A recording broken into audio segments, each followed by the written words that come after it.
ನಮಸ್ಕಾರ. Public express ನ್ಯೂಸ್ಗೆ ಸ್ವಾಗತ. ನಾನು ಮಾಲಾ ಹಸನ್. ಈಗ ಹೆಡ್ಲೈನ್ಸ್.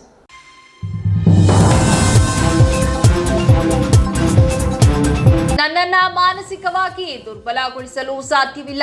ರೇವಣ್ಣ ಆರೋಪಕ್ಕೆ ಡಿಸಿ ಲತಾಕುಮಾರಿ ಖಡಕ್ ತಿರುಗೇಟು. ಅಧಿಕಾರಿಗಳ ತಪ್ಪನ್ನ ಕಾನೂನುಬದ್ಧವಾಗಿ ಪ್ರಶ್ನಿಸಬಹುದು, ಆದರೆ ವೈಯಕ್ತಿಕವಾಗಿ ಅವಮಾನಿಸುವುದು ಸರಿಯಲ್ಲ ಎಂದ ಡಿಸಿ. ನಾನು ಯಾರನ್ನ ಕೇಳಿಕೊಂಡು ಈ ಸ್ಥಾನಕ್ಕೆ ಬಂದಿಲ್ಲ ಎಂದು ಸ್ಪಷ್ಟನೆ.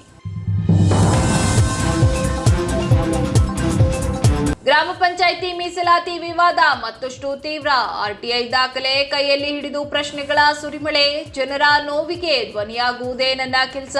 ಡಿಸಿ ವಿರುದ್ಧ ಎಚ್ಡಿ ರೇವಣ್ಣ ವಾಗ್ದಾಳಿ.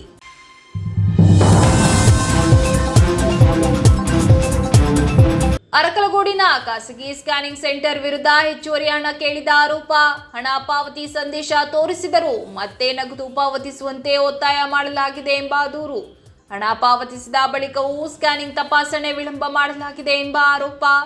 ಸರ್ಕಾರಿ ಆಸ್ಪತ್ರೆಯಲ್ಲಿ ಸ್ಕ್ಯಾನಿಂಗ್ ಯಂತ್ರಗಳಿದ್ದರೂ ಸಮರ್ಪಕ ಸೇವೆ ದೊರೆಯುತ್ತಿಲ್ಲ ಎಂದು ಸಾರ್ವಜನಿಕರ ಅಸಮಾಧಾನ.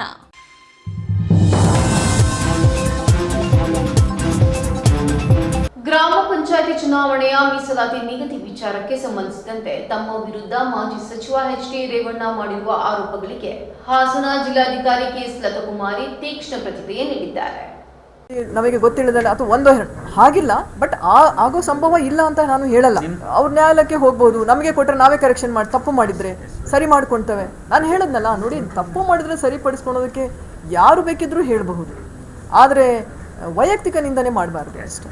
ನೋಡ್ರಿ, ಒಬ್ಬ ಅಧಿಕಾರಿಗೆ ಅಗೌರವಿತವಾಗಿ ಮಾತಾಡೋದು ಅಥವಾ ಅಸಂಬದ್ಧ ಶಬ್ದಗಳನ್ನು ಉಪಯೋಗ ಮಾಡೋದು, ಆಮೇಲೆ ಆ ಭಾಷೆಯಲ್ಲಿ ಒಂದು ಹಿಡಿತ ಇರದೇ ಇರೋದು, ಇವೆಲ್ಲ ಏನಾಗ್ತದೆ, ಅವರಿಗೆ ಒಂದು ಮಾರಲಿ, ಅವ್ರಿಗೆ ಮಾನಸಿಕವಾಗಿ ಅವ್ರನ್ನ ದುರ್ಬಲ ಮಾಡಲಿಕ್ಕೆ ಒಂದು ಪ್ರಯತ್ನ ಅನಿಸುತ್ತೆ. ಖಂಡಿತ ನಾವು ದುರ್ಬಲರು ಆಗಲ್ಲ, ನಾವು ದುರ್ಬಲರು ಇಲ್ಲ.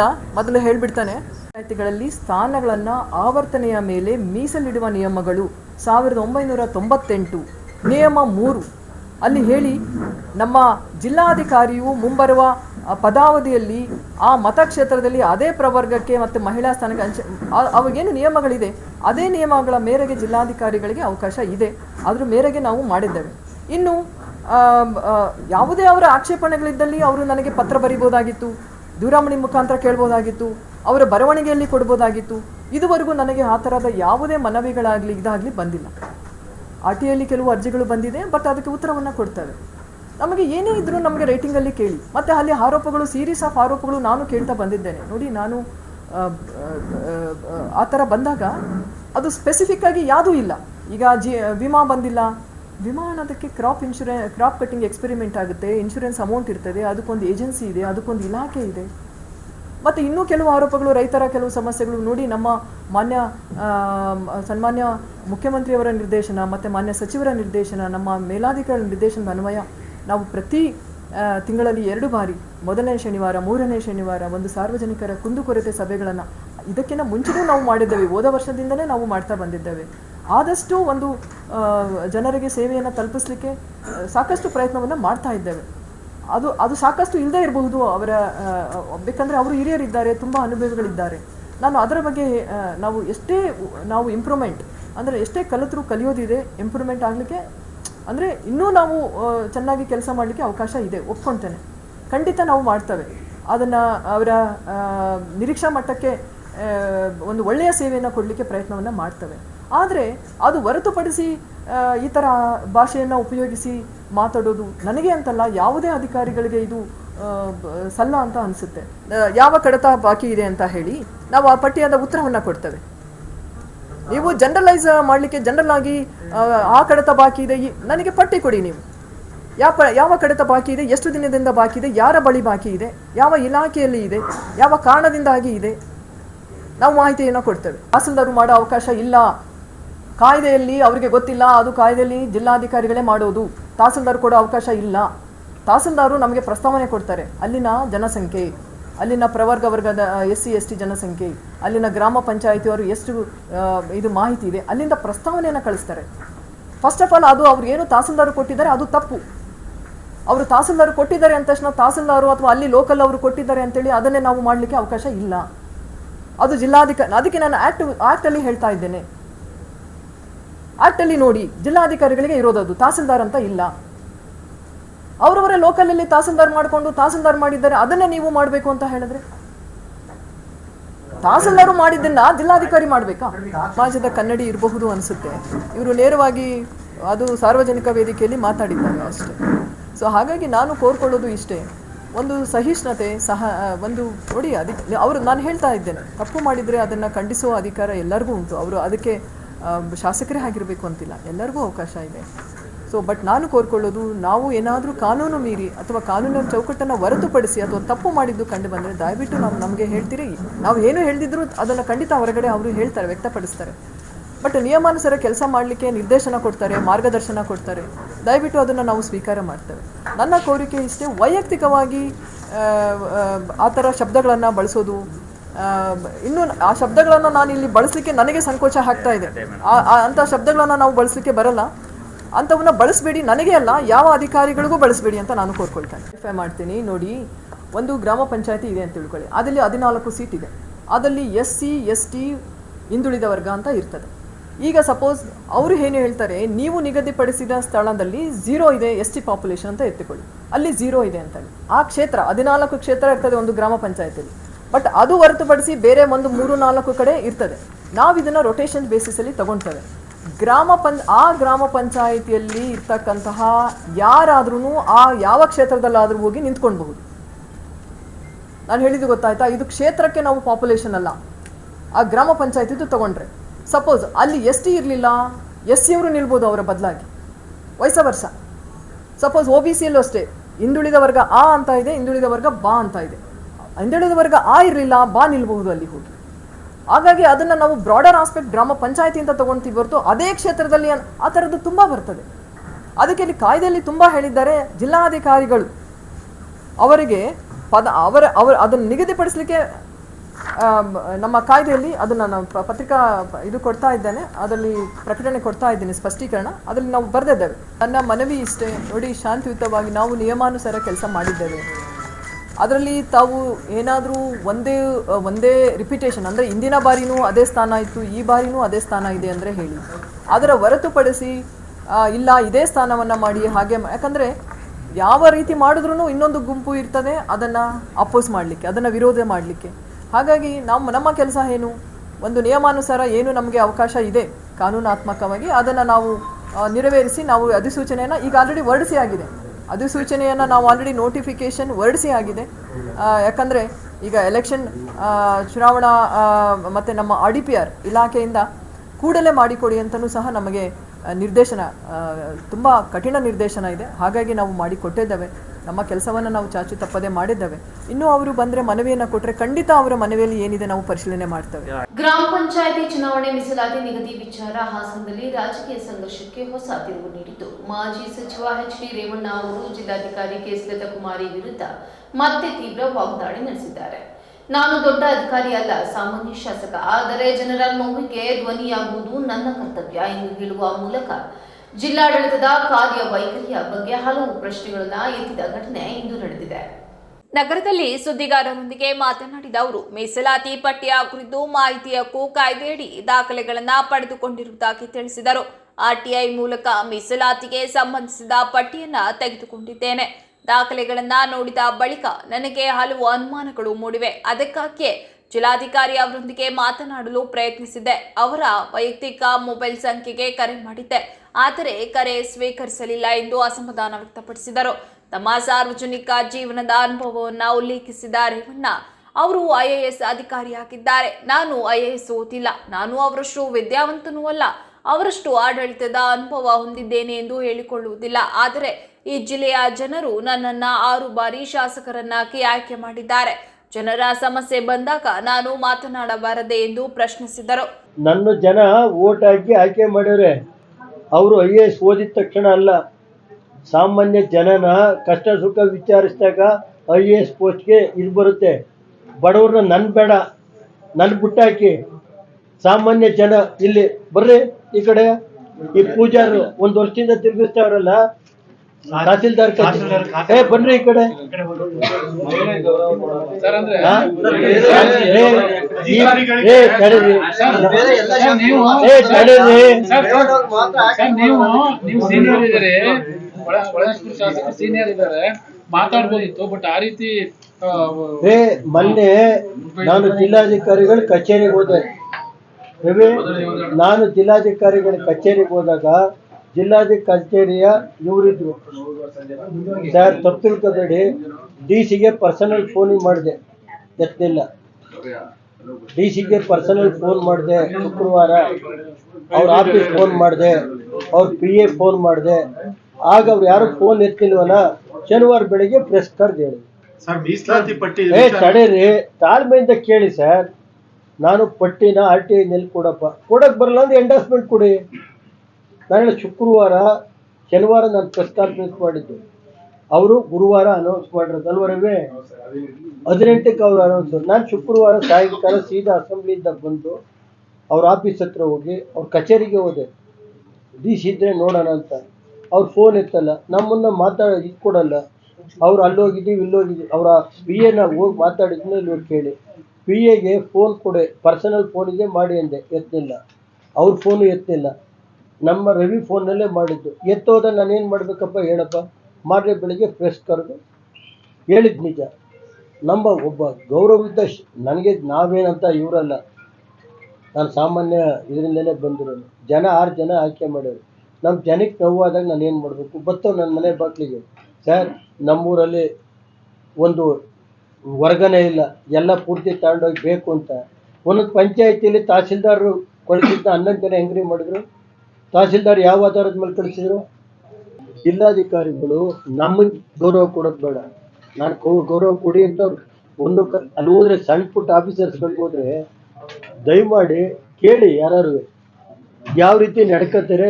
ಬೆಳಗ್ಗೆ ಕೂರಿಸ್ಕೊಳ್ಳೋದು 4 ಗಂಟೆ 5 ಗಂಟೆ 6 ಗಂಟೆ ದಿನ ಎಲ್ಲ ಅಧಿಕಾರಿಗಳು ಇಲ್ಲ ಅಂತ ಹೇಳ್ಬಿಟ್ಟು ಆಸ್ತಾ ಮುಂದೆ ಸತ್ಯ ಮಾಡ್ಬಿಡ್ಲಿ, ನಾನು ಕೂರಿಸ್ಕೊಳ್ಳೋದಿಲ್ಲ ದಿನ ಕಳಿಸಿ ಅಂತ. ಅಧಿಕಾರಿಗಳು ಎಷ್ಟು ನೋವು ಕೊಡ್ತಾವ್ರೆ ಗೊತ್ತೇನ್ರಿ? ನನಗೇನ್ರಿ ಇವರೇ ಇರಬೇಕು ಇನ್ನೂ 1.25 ವರ್ಷ, ನಾನು ಚೇಂಜ್ ಮಾಡಿ ಅಂತ ಸರ್ಕಾರ ಹೇಳಲ್ಲ. ನಾನು ಇಂಥವೆಲ್ಲ ನನ್ನ ಜೀವನದಲ್ಲಿ ನೋಡಿದ್ದೀನಿ. ನಾನು ಶಾಸಕನಾಗಿ ಕೆಲಸ ಮಾಡಿದ್ದೀನಿ, ಎಂತೆಂಥ ಜಿಲ್ಲಾ ಪರಿಷತ್ ಮೆಂಬರ್ ಆಗಿ ಇವರೇ ಇರಬೇಕು. ನಾನು ಇವ್ರ ಕಚೇರಿಗೆ ಅದಕ್ಕೋಸ್ಕರ ನಾನು ಒಂದು ಸಾರಿ 2-3 ಸಾರಿ ಕರ್ಕೊಂಡು ಹೋದೆ. ಕೆಲವು ವಿಷಯ ಹೋದರೆ ಅಧಿಕಾರಿ ಆಚೆಗೋಗುವಂತ ಹೇಳಿದ್ರೆ ಇಲ್ವೇ ರವಿ? ಏಕವಚನದಲ್ಲಿ ಅವ್ರನ್ನ ನನಗೆ ಹೇಳ್ಬಿಡ್ಲಿ. ಆ ಗುಮಾಸ್ತರುಗಳನ್ನ ಎಷ್ಟು ನರಕಯಾತನೆ ಮಾಡ್ತಾವ್ರೆ ಅಂದರೆ, ನಾನು ಹೇಳೋದು, ನಾನು ಈಗ ಬಂದಿರೋ SP ಅವರೇ, ನಾವೇನಾದ್ರು ಮಾತಾಡೋಕ್ಕೆ ಹೋಗಿದ್ದೀನ? ಏನಾದ್ರು ಇದ್ರೆ ವಿಷಯ ತಿಳಿಸ್ತೀನಿ. ಚೀಫ್ ಸೆಕ್ರೆಟ್ರಿ ಬಂದವ್ರೆ, ನಾನು ಅವ್ರ ಆಫೀಸ್ ಒಳಗಡೆ ಹೋಗಿದ್ದ ಕೇಳಿ, ನಾನು ಅವ್ರ ಬಗ್ಗೆ ಏನಾದ್ರು ಮಾತಾಡೋಕ್ಕೆ ಹೋಗಿದ್ದೀನ ಕೇಳಿ. ಈ ಚೀಫ್ ಸೆಕ್ರೆಟ್ರಿ ಬಂದವ್ರಲ್ರಿ, ಒಂದಿನ ಅವ್ರ ಆಫೀಸ್ಗೆ ಹೋಗಿದ್ದೀನ್ರಿ. ಇವ್ರು ನಡ್ಕೊಳ್ಳೋ ಅಂತ ಇದನ್ನ ನಾನು ಇದು ಮಾಡೋದು ಹಗುರವಾಗಿ ಮಾತಾಡೋಕ್ಕೆ. ನನಗೆ ಮನೆ ದಿವಸ ಕೂತು ನಾನೇನು ಹೇಳಿದೆ, ಮನವಿ ಮಾಡಿದ್ದೀನಿ. ಮನೆ ದಿವಸ ನಿಮ್ಮ ಎದುರುಗಡೆಲ್ಲ ಏನು ಹೇಳಿದ್ದಪ್ಪ, ಕೂತ್ಕೊಂಡು ಸರಿಪಡಿಸಿ ಕಾನೂನು ರೀತಿ ಮಾಡಿ. ನನಗೇನು ವೈಲೇಷನ್? ನಾನು ಹಗುರವಾಗಿ, ನನಗೂ ಗೊತ್ತಿದೆ ಅವ್ರು ಹೆಂಗೆ ನಡ್ಕೊತಾರೆ ಅನ್ನೋದು ಗೊತ್ತಿದೆ. ನಮ್ಮನ್ನು ಹಗುರವಾಗಿ ಕಂಡಾಗ ನಾವು ಯಾವ ರೀತಿ ಕಾಡ್ಬೇಕು. ನಾನೂ ಈ ರಾಜ್ಯದಲ್ಲಿ 30 ವರ್ಷ 25 ವರ್ಷ 30 ವರ್ಷ ಶಾಸಕನಾಗಿ ಕೆಲಸ ಮಾಡಿದ್ದೀನಿ, ಜಿಲ್ಲಾ ಪರಿಷತ್ ಮೆಂಬರಾಗಿ ಕೆಲಸ ಮಾಡಿದ್ದೀನಿ. ಈ ಜಿಲ್ಲಾಧಿಕಾರಿಗಳಿಂದ ಕಲಿಬೇಕಾಗಿಲ್ಲ ನಾನು. ಪಾಪ ಅವ್ರಿಗೆ ದೇವ್ರು ಒಳ್ಳೇದು ಮಾಡಲಿ. ನಮ್ಮನ್ನ ಯಾವ ರೀತಿ ನಡ್ಕೊಂಡ್ರು. ನಂದು ಆಸ್ತಂಭ ಇತ್ತಲ್ರಿ, ನನಗೊಂದು ಫೋನ್ ಮಾಡಿ ಕರ್ಟೆಸಿ ಕರೆದ್ರೇನ್ರಿ? ನಾನು ಮಂತ್ರಿ ಇದ್ದಲ್ಲಿ ಕರ್ಟೆಸಿಗೆ ಕರೆದವ್ರಿ. ನಾನು ಈ ಸಾರಿ ನಾನು ಆಸ್ತಂಭಕ್ಕೆ ಹೋಗೋದೇ ಇಲ್ಲ. ಯಾಕೆ ನಾನು ಹೋಗ್ಬೇಕು? ಬೇಡ. ಕರ್ಟೆಸಿಗೆ ಒಬ್ಬ ಶಾಸಕರಿಗೆ ದುರಂಕಾರ, ಆ ದುರಂಕಾರ ಏನೋ ಮಲ್ಲಿಟ್ಕೊಳ್ಳಿ. ಪಾಪ ಅವ್ರಿಗೆ ಭಗವಂತ ಒಳ್ಳೇದು ಮಾಡಲಿ. ನಾನೇನು ಅವ್ರ ಬಗ್ಗೆ ಕೆಟ್ಟದ್ದಿಲ್ಲ. ನಾವೇನಾದ್ರು ಅವ್ರಿಗೆ ಕೆಟ್ಟ ನಡ್ಕೊಂಡಿದ್ರೆ ಅವ್ರಿಗೆ ನಾನು ಅಂತ ಏನಾದ್ರು ಕೆಟ್ಟದಾಗಿದ್ರೆ ನಾನು ಅಂತ ಯಾವುದೇ ಇತ್ತು. ನನಗೆ ನನ್ನಂಥ ಅಧಿಕಾರಿಗಳಿಗೆ ಇದು ಕೊಡುವಂಥವ್ರು ಯಾರೂ ಇಲ್ಲ. ನಮ್ಮ ಜನಕ್ಕೆ ನೋವಾದಾಗ ನಾನು ಸುಮ್ಮನೆ ಕೂರಕ್ಕಾಗಲ್ಲ. ಸ್ಕ್ಯಾನಿಂಗ್ ತಪಾಸಣೆಗೆ ಹಣ ಪಾವತಿಸಿದ ಬಳಿಕವೂ ಹೆಚ್ಚುವರಿ ಹಣ ಪಾವತಿಸುವಂತೆ ಒತ್ತಾಯಿಸಲಾಗಿದೆ ಹಾಗೂ ತಪಾಸಣೆಗೆ ವಿಳಂಬ ಮಾಡಲಾಗಿದೆ ಎಂದು ಅರಕಲಗೂಡಿನ ಆರೋಗ್ಯ ಆಸ್ಪತ್ರೆ ಸ್ಕ್ಯಾನಿಂಗ್ ಸೆಂಟರ್ ವಿರುದ್ಧ ಗ್ರಾಹಕರು ಆರೋಪಿಸಿದ್ದಾರೆ. ತಾಲೂಕಿನ ಕೊರಟೀಕೆರೆ ಗ್ರಾಮದ ಐಶ್ವರ್ಯ ಎಂಬ ಗರ್ಭಿಣಿ ಮಹಿಳೆ ಸ್ಕ್ಯಾನಿಂಗ್ ತಪಾಸಣೆಗಾಗಿ ಖಾಸಗಿ ಸ್ಕ್ಯಾನಿಂಗ್ ಸೆಂಟರ್ಗೆ ತೆರಳಿದ ಸಂದರ್ಭದಲ್ಲಿ 1,400 ರೂಪಾಯಿ ಪಾವತಿಸುವಂತೆ ಚೀಟಿ ನೀಡಲಾಗಿತ್ತು. ಅದರಂತೆ ಅವರು ಫೋನ್ ಪೇ ಮೂಲಕ 1,400 ರೂಪಾಯಿ ಪಾವತಿಸಿದ್ದಾರೆ ಎನ್ನಲಾಗಿದೆ. ಹಣ ಪಾವತಿಸಿರುವುದನ್ನು ತೋರಿಸಿರುವ ಸಂದೇಶ ಹಾಗೂ ಸ್ಕ್ರೀನ್ಶಾಟ್ ತೋರಿಸಿದರು. ಮತ್ತೆ 1,400 ರೂಪಾಯಿ ನಗದು ರೂಪದಲ್ಲಿ ಪಾವತಿಸುವಂತೆ ಸಿಬ್ಬಂದಿ ಸೂಚಿಸಿದ್ದಾರೆ ಎಂದು ಐಶ್ವರ್ಯ ಆರೋಪಿಸಿದ್ದಾರೆ. ಇದೇ ವೇಳೆ ಹಣ ಪಾವತಿಸಿದ ಗರ್ಭಿಣಿಯ ತಕ್ಷಣ ಸ್ಕ್ಯಾನಿಂಗ್ ತಪಾಸಣೆಗೆ ಒಳಪಡಿಸದೆ ಕಾಯಿಸಲಾಗಿದೆ ಎಂಬ ಆರೋಪವು ಕೇಳಿಬಂದಿದೆ.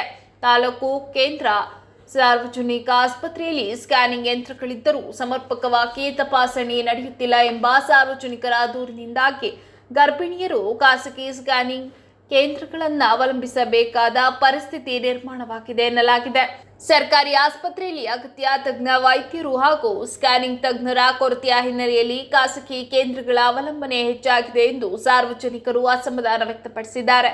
ಈ ಪರಿಸ್ಥಿತಿಯ ಲಾಭ ಪಡೆದು ಕೆಲವು ಖಾಸಗಿ ಸ್ಕ್ಯಾನಿಂಗ್ ಕೇಂದ್ರಗಳು ಹೆಚ್ಚಿನ ಶುಲ್ಕ ವಸೂಲಿ ಮಾಡುತ್ತಿವೆ ಎಂಬ ಆರೋಪವು ಕೇಳಿಬಂದಿದೆ. ಹೀಗಾಗಿ ಸಂಬಂಧಪಟ್ಟ ಆರೋಗ್ಯ ಇಲಾಖೆಯ ಅಧಿಕಾರಿಗಳು ಸ್ಕ್ಯಾನಿಂಗ್ ಸೆಂಟರ್ನ ಶುಲ್ಕ ವಸೂಲಿ, ಹಣ ಪಾವತಿ ವ್ಯವಸ್ಥೆ ಹಾಗೂ ತಪಾಸಣೆ ವಿಳಂಬದ ಕುರಿತು ಸೂಕ್ತ ಪರಿಶೀಲನೆ ನಡೆಸಿ ತಪ್ಪು ಕಂಡುಬಂದಲ್ಲಿ ಕ್ರಮ ಕೈಗೊಳ್ಳಬೇಕು ಎಂದು ಸಾರ್ವಜನಿಕರು ಒತ್ತಾಯಿಸಿದ್ದಾರೆ.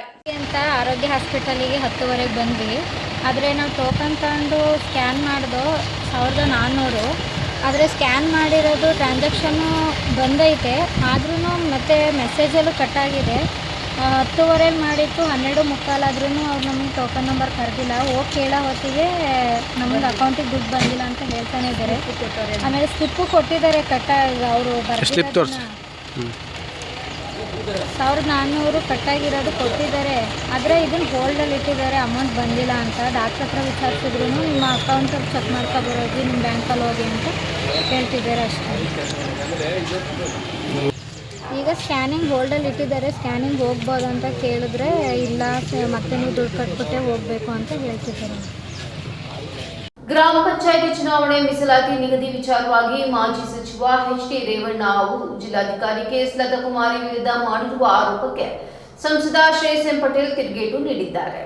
ಮೀಸಲಾತಿ ನಿಗದಿ ಪ್ರಕ್ರಿಯೆಯು ಸಂಪೂರ್ಣವಾಗಿ ಚುನಾವಣಾ ಆಯೋಗದ ವ್ಯಾಪ್ತಿಗೆ ಒಳಪಟ್ಟಿರುವ ಕೆಲಸವಾಗಿದ್ದು, ಈ ಪ್ರಕ್ರಿಯೆಯಲ್ಲಿ ಯಾರು ಅನಗತ್ಯವಾಗಿ ಮಧ್ಯ ಪ್ರವೇಶಿಸುವಂತಿಲ್ಲ ಎಂದು ಅವರು ಹೇಳಿದ್ದಾರೆ. ಮಾಧ್ಯಮಗಳೊಂದಿಗೆ ಮಾತನಾಡಿದ ಅವರು, ಮೀಸಲಾತಿ ನಿಗದಿಪಡಿಸುವುದು ಸಂಪೂರ್ಣವಾಗಿ ಚುನಾವಣಾ ಆಯೋಗದ ಕೆಲಸವಾಗಿದ್ದು, ಯಾರು ಇದರಲ್ಲಿ ಮೂಗು ತೂರಿಸುವಂತಿಲ್ಲ ಎಂದು ಶ್ರೇಯಸ್ ಪಟೇಲ್ ಸ್ಪಷ್ಟಪಡಿಸಿದ್ದಾರೆ. ಹಿರಿಯ ಹಾಗೂ ಅನುಭವಿ ರಾಜಕಾರಣಿಯಾಗಿರುವ ಎಚ್ ಡಿ ರೇವಣ್ಣ ಅವರು ಜಿಲ್ಲಾಧಿಕಾರಿ ಸ್ಥಾನಕ್ಕೆ ಮತ್ತು ಮಹಿಳಾ ಅಧಿಕಾರಿಗೆ ಕನಿಷ್ಠ ಗೌರವ ನೀಡಬೇಕು ಎಂದು ಆಗ್ರಹಿಸಿದ್ದಾರೆ. ಅಧಿಕಾರಿಗಳ ವಿರುದ್ಧ ಅಸಂಬದ್ಧವಾಗಿ ಹಾಗೂ ಅಗ್ರವಾಗಿ ಮಾತನಾಡುವುದನ್ನ ತಾವು ತೀವ್ರವಾಗಿ ಖಂಡಿಸುವುದಾಗಿ ತಿಳಿಸಿದ್ದಾರೆ.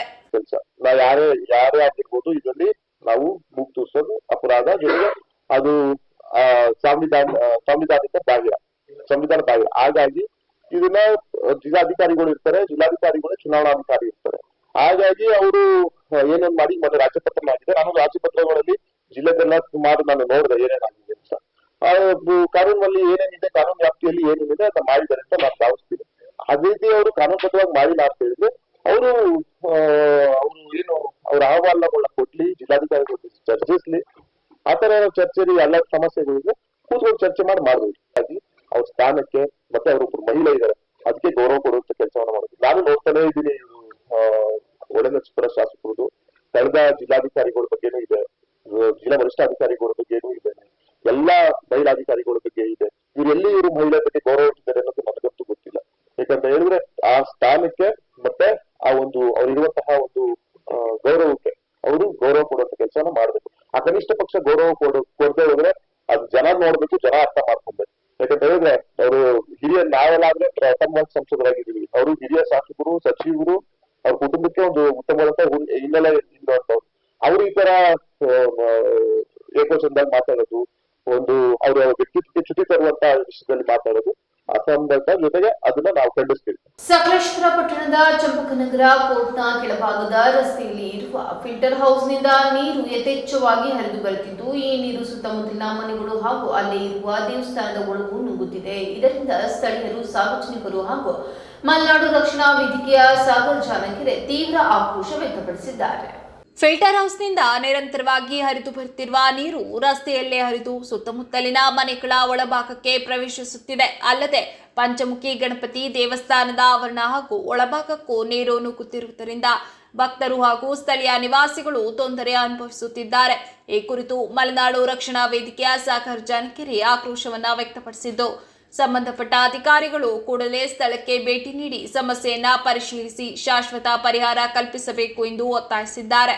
ಫಿಲ್ಟರ್ ಹೌಸ್ನಿಂದ ನೀರು ಹೀಗೆ ಹರಿಯುತ್ತಿರುವುದು ಕೋರ್ಟ್ನ ಕೆಳಭಾಗದ ರಸ್ತೆಯ ನಿವಾಸಿಗಳಿಗೆ ನಿರಂತರ ಸಮಸ್ಯೆಯಾಗಿ ಪರಿಣಮಿಸಿದ್ದು, ಇನ್ನಷ್ಟು ವಿಳಂಬ ಮಾಡದೆ ಸಂಬಂಧಪಟ್ಟ ಇಲಾಖೆ ಕ್ರಮ ಕೈಗೊಳ್ಳಬೇಕು ಎಂದು ಸ್ಥಳೀಯರು ಆಗ್ರಹಿಸಿದ್ದಾರೆ. ಇವತ್ತು ಇಲ್ಲೇನು ತೋರಿಸ್ತಾ ಇದೀನಲ್ಲ, ಇದು ಕೆರೆ ಅಲ್ಲ, ಇದು ನೀರು. ಅಂದ್ರೆ ರಸ್ತೆನಲ್ಲಿ ಬರ್ತಕ್ಕಂತಹ ನೀರು. ಇದು ಸಕಲೇಶಪುರ ಪುರಸಭಾ ವ್ಯಾಪ್ತಿಯ ಚಂಪಕನಗರ ಕೋರ್ಟ್ ಏನಿದಿಲ್ಲ, ಕೋರ್ಟ್ನ ಕೆಳಭಾಗದ ರಸ್ತೆ. ಆ ರಸ್ತೆನಲ್ಲಿ ಪುರಸಭೆಯವರ ಅವೈಜ್ಞಾನಿಕತೆಯಿಂದ ಈ ಒಂದು ನೀರು ಬರ್ತಾ ಇರುವಂಥದ್ದು. ನೋಡಿದ್ರೆ ಒಂಥರ ಕೆರೆಯಲ್ಲಿ ನೀರು ಬಂದಂಗೆ ಆಗ್ತಾ ಇದೆ. ಇಲ್ಲ ಸ್ಥಳೀಯರು ಇರೋಂಥ ಮನೆಗಳೊಳಗೆಲ್ಲ ನೀರು ನುಗ್ತಾ ಇದೆ. ಆಮೇಲೆ ಕಸದ ರಾಶಿ ಎಲ್ಲ ಮನೆ ಒಳಗಡೆ ಬರ್ತಾ ಇದೆ. ಡ್ರೈನೇಜ್ ಅಲ್ಲಿರುವಂತಹ ಗಲೀಜೆಲ್ಲ ಮನೆ ಒಳಗಡೆ ಬರ್ತಾ ಇದೆ. ಅಲ್ಲೇ ಒಂದು ದೇವಸ್ಥಾನನೂ ಸಹ ಇದೆ. ಆ ದೇವಸ್ಥಾನದ ಒಳಗೂ ಸಹ ಇಲ್ಲಿ ಈ ನೀರು ಹೋಗ್ತಾ ಇದೆ. ಈ ಸಮಸ್ಯೆ ಶುರುವಾಗಿದ್ದು ಇವತ್ತು ನೆನ್ನೆದಲ್ಲ, ಸುಮಾರು 15ರಿಂದ 20 ದಿನಗಳಿಂದ ಈ ಸಮಸ್ಯೆನ ಚಂಪಕನಗರದ ಜನತೆ ಅನುಭವಿಸ್ತಾ ಇದ್ದಾರೆ.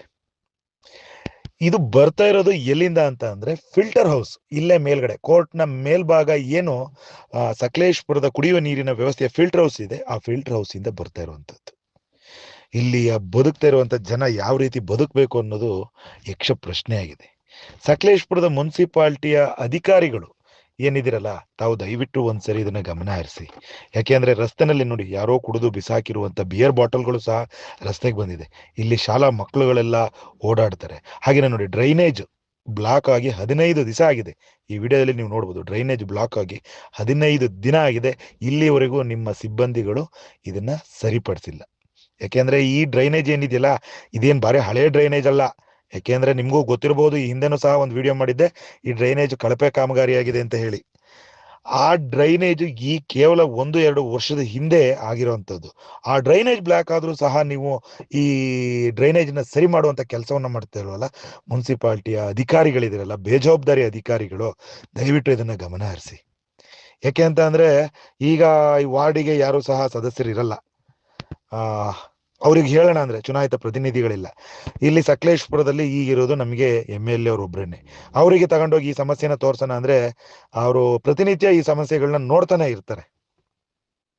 ಇದಕ್ಕೆ ನೇರ ಹೊಣೆ ನಮ್ಮ ಸಕಲೇಶಪುರದ ಪುರಸಭಾ ಅಧಿಕಾರಿಗಳು. ಈ ಸ್ಥಳ ಬಂದುಬಿಟ್ಟು ಕೋರ್ಟ್ನ ಕೆಳಭಾಗ, ಚಂಪಕನಗರ ಕೆಳಭಾಗದ ರಸ್ತೆ ಏನಿದೆಯಲ್ಲ, ಮೇನ್ ರೋಡು, ಆ ರೋಡು, ಇದನ್ನ ಈ ತತ್ಕ್ಷಣಕ್ಕೆ ಈ ಸಮಸ್ಯೆನ ಬಗೆಹರಿಸ್ಲಿಲ್ಲ ಅಂದ್ರೆ ನಾವು ಮುನ್ಸಿಪಾಲಿಟಿಯ ಹತ್ರ ಬರ್ಬೇಕಾಗ್ತದೆ. ಬಂದು ಪ್ರಶ್ನೆನ ಯಾವ ರೀತಿ ಮಾಡಬೇಕು ಅದೇ ರೀತಿ ಮಾಡ್ತೀವಿ.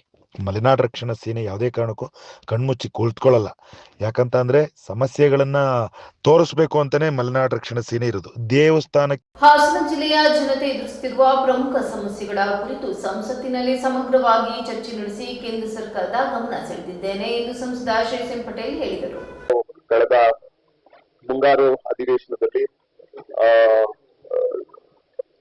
ಲೋಕಸಭೆಯಲ್ಲಿ ನಿಮ್ಗೆ ಗೊತ್ತಿರೋ ಹಾಗೆ ಸುಮಾರು 20 ದಿನ ಅಧಿವೇಶನ ನಡೀತು. ಅಧಿವೇಶನದಲ್ಲಿ ಸದನದಲ್ಲಿ 20 ದಿನವೂ ಸಹ ಆರೋಗ್ಯಕರವಾದಂತಹ ಚರ್ಚೆ ನಡೆಯಲಿಲ್ಲ.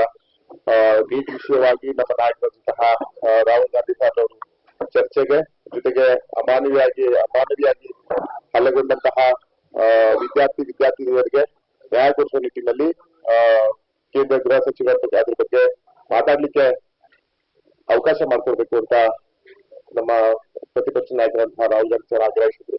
ಅದನ್ನ ಕೇಂದ್ರ ಆಡಳಿತವಿರುವಂತಹ NDA ಸರ್ಕಾರ ಅದನ್ನ ಗಮನಿಸದೆ, ಯಾವುದೇ ಸಂಸದರನ್ನ ಗಮನಕ್ಕೆ ತಗೊಳ್ಳದೆ ಅವರು ಮಠಕ್ಕೆ ಬಿದ್ದು ಸರ್ಕಾರ 20 ದಿನವೂ ಸಹ ಯಾವುದೇ ರೀತಿಯ ಆರೋಗ್ಯಕರವಾದಂತಹ ಚರ್ಚೆ ಆಗಿರ್ಬೋದು, ಇಲ್ಲ ಯಾವುದೇ ರೀತಿಯ ಹೊಸ ಸಂಸದರಿಗಾಗಿರ್ಬೋದು ತಮ್ಮ ಕ್ಷೇತ್ರದ ಸಮಸ್ಯೆಗಳ ಬಗ್ಗೆ ಹೇಳ್ಕೊಳ್ಳಿಕ್ಕೆ ಅವಕಾಶ ಸಿಗದಿರೋದು ನಮ್ಗೆಲ್ಲ ಒಂದು ವಿಚಾರವಾದ ಸಂಗತಿ. ಯಾಕಂತ ಹೇಳಿದ್ರೆ ನಮ್ಮ ಜಿಲ್ಲೆ ಅಂತ ಹೇಳಿದ್ರೆ 2 ವಿಭಾಗಗಳಾಗಿದೆ. ಒಂದು ಮಲೆನಾಡು, ಅರೆ ಮಲೆನಾಡು, ಬಯಲ್ಸೀಮೆ. ಈ ರೀತಿಯಲ್ಲಿ ಅದೇ ಆದಂತಹ ಸಮಸ್ಯೆಗಳು ವಿವಿಧ ತಾಲೂಕುಗಳಿವೆ. ನಮ್ ಕ್ಷೇತ್ರವನ್ನ ಪ್ರತಿನಿಧಿಸಿ ನಮ್ ಕ್ಷೇತ್ರದಲ್ಲಾಗುವಂತಹ ಸಮಸ್ಯೆಗಳ ಬಗ್ಗೆ ನಾವು ಸದನದಲ್ಲಿ ಪ್ರಸ್ತಾಪ ಮಾಡಿದ್ರಷ್ಟೇ ನಮ್ಮ ಕ್ಷೇತ್ರಕ್ಕೆ ಜನರಿಗೂ ನ್ಯಾಯ, ನಮಗೂ ಒಂದು ಆತ್ಮಸಂತೃಪ್ತಿ, ನಾವು ಸಂಸದರಾಗಿರೋದಕ್ಕೆ. ಅದಾಗಿದ್ದೇ ಇರೋದು ಎಲ್ಲೋ ನನಗಂತೂ ಒಂದು ವಿಷಾದ, ಜೊತೆಗೆ ಖಂಡಿಸ್ತೀವಿ. ಯಾಕಂತ ಹೇಳಿದ್ರೆ ಇದು ಜನ ನಮ್ಮ ಆಯ್ಕೆ ಮಾಡಿ ಕಳಿಸೋದು ಲೋಕಸಭಾ ಕ್ಷೇತ್ರದ ಜನರಿಗಾಗಿ ಅಲ್ಲಿ ಧ್ವನಿಗೂಡಿಸುವಂಥದ್ದು ನಮ್ಮ ಜವಾಬ್ದಾರಿ ಆಗಿದೆ. ಅದೆಲ್ಲೋ ನಾವು ವಿಷಾದವನ್ನ ವ್ಯಕ್ತಪಡಿಸಿದ್ವಿ, ಸದನ ನಡೆದಿಲ್ಲ. ಅದು ಸಹ ಒಂದಷ್ಟು ಕೆಲಸಗಳನ್ನ ಈ ಒಂದು 20 ದಿನದಲ್ಲಿ ಏನೇನಾಗ್ಬೇಕು ಮುಂದೆ ಅನ್ನೋದನ್ನ ಕೇಂದ್ರ ಸರ್ಕಾರದ ವಿವಿಧ ಸಚಿವರುಗಳಿಗೆ ಸಹ ಮನವಿಯನ್ನ ಮಾಡಿದ್ದೀನಿ. ಜೊತೆಗೆ ಸುಮಾರು ಯೋಜನೆಗಳಿಗೆ ಅನುಮೋದನೆಯನ್ನ ಕೊಟ್ಟಿದ್ದಾರೆ. ಅದು ಒಂದಾಗೆ ಹೇಳ್ತಾ ಬಂದ್ರೆ ಈ ಕಾಫಿ ಬೆಳೆಗಾರರಿಗೆ ಎಲ್ರಿಗೂ ಗೊತ್ತಿರೋಕೆ ಈ ಸರ್ಫೇಸಿ ಆಕ್ಟ್ ಅಲ್ಲಿ ರಿಕವರಿಗಳನ್ನ ಮಾಡ್ತಾ ಇದ್ರು. ಅದನ್ನು ಸಹ ನಾವು ಸದನದಲ್ಲಿ ಒಂದು ಪ್ರಶ್ನೆಯನ್ನ ಹಾಕಿದ್ರೆ ಅದು ಸ್ಟಾರ್ ಕ್ವೆಶ್ಚನ್ ಆಗಿ ನನಗೆ ಆಯ್ಕೆ ಆಗಿತ್ತು. ಅದು ಸಚಿವರ ಉತ್ತರವನ್ನ ನಾವು ಬಯಸಿದ್ವಿ. ಸಚಿವರ ಉತ್ತರ ಸದನ ನಡೆಯುತ್ತಿರೋ ಕಾರಣ ಅದನ್ನ ನಮಗೆ ಉತ್ತರವನ್ನ ಪತ್ರದ ಮುಖಾಂತರ ನಮಗೆ ಕೊಟ್ಟಿದ್ದಾರೆ. ಅದರಲ್ಲಿ ಏನ್ ಹೇಳ್ತಾರೆ, ಸರ್ಫೇಸಿ ಆಕ್ಟ್ ಅಲ್ಲಿ ಇದು ಸುಪ್ರೀಂ ಕೋರ್ಟ್ ಅಲ್ಲಿ ಇರುವಂತಹ ಕಾರಣದಿಂದಾಗಿ ನಾವು ಈ ಸರ್ಫೇಸಿ ಆಕ್ಟ್ ನ ನಾವು ಕಾಫಿ ಬೆಳೆಗಾರರಿಗೆ ಇನ್ಕ್ಲೂಡ್ ಮಾಡ್ಲಿಕ್ಕೆ ಸಾಧ್ಯ ಇಲ್ಲ ಅನ್ನೋ ಒಂದು ಮಾಹಿತಿಯನ್ನ ನಮಗೆ ಕೇಂದ್ರ ಸರ್ಕಾರದ ವಿತ್ತ ಸಚಿವರ ನಿರ್ಮಲಾ ಮೇಡಮ್ ಅವರು ಹೇಳ್ತಾರೆ. ಹಾಗೆ ನಾನು ಇದನ್ನ ಅವ್ರಿಗೆ ಮನವಿಯನ್ನು ಮಾಡ್ತೀನಿ, ಮತ್ತೆ ಆಗ್ರಹಿಸ್ತೀನಿ. ಸರ್ವೋಚ್ಚ ನ್ಯಾಯಾಲಯದಲ್ಲಿ ಪ್ರಕರಣ ಬಾಕಿ ಇದ್ರು ಸಹ ಅಧಿಕಾರ ಕೇಂದ್ರ ಸರ್ಕಾರಕ್ಕೆ ಇರ್ತದೆ. ನನಗೆ ಗೊತ್ತಿರೋ ಮಾಹಿತಿ ಪ್ರಕಾರ ಸರ್ಫೇಸಿ ಆಕ್ಟ್ ಅಲ್ಲೇ ನಮ್ಮ ಕಾಫಿ ಬೆಳೆಗಾರರನ್ನು ಸಹ ಸೇರಿಸಲಿಕ್ಕೆ, ಹಾಗಾಗಿ ಅದನ್ನು ಸಹ ಮನವಿಗಾರ ಕೆಲಸವನ್ನ ಮಾಡ್ತೀವಿ. ಅಲ್ಲಿಗೆ ಒಂದು ಸರ್ಕಾರದಿಂದ ಒಂದು ಸ್ಪಷ್ಟ ಉತ್ತರ ಬಂತು. ಸರ್ಫೇಸಿ ಆಕ್ಟ್ ಈ ಕಾಫಿ ಬೆಳೆಗಾರರಿಗೆ ನಾವು ಈ ಸರ್ಫೇಸಿ ಆಕ್ಟ್ ಅಲ್ಲಿ ಸಹಾಯ ಮಾಡ್ಲಿಕ್ಕೆ ಆಗಲ್ಲ ಅನ್ನೋ ಒಂದು ಸ್ಪಷ್ಟ ಉತ್ತರವನ್ನ ಲಿಖಿತ ರೂಪದಲ್ಲಿ ಅವರು ಕೊಟ್ಟಿದ್ದಾರೆ.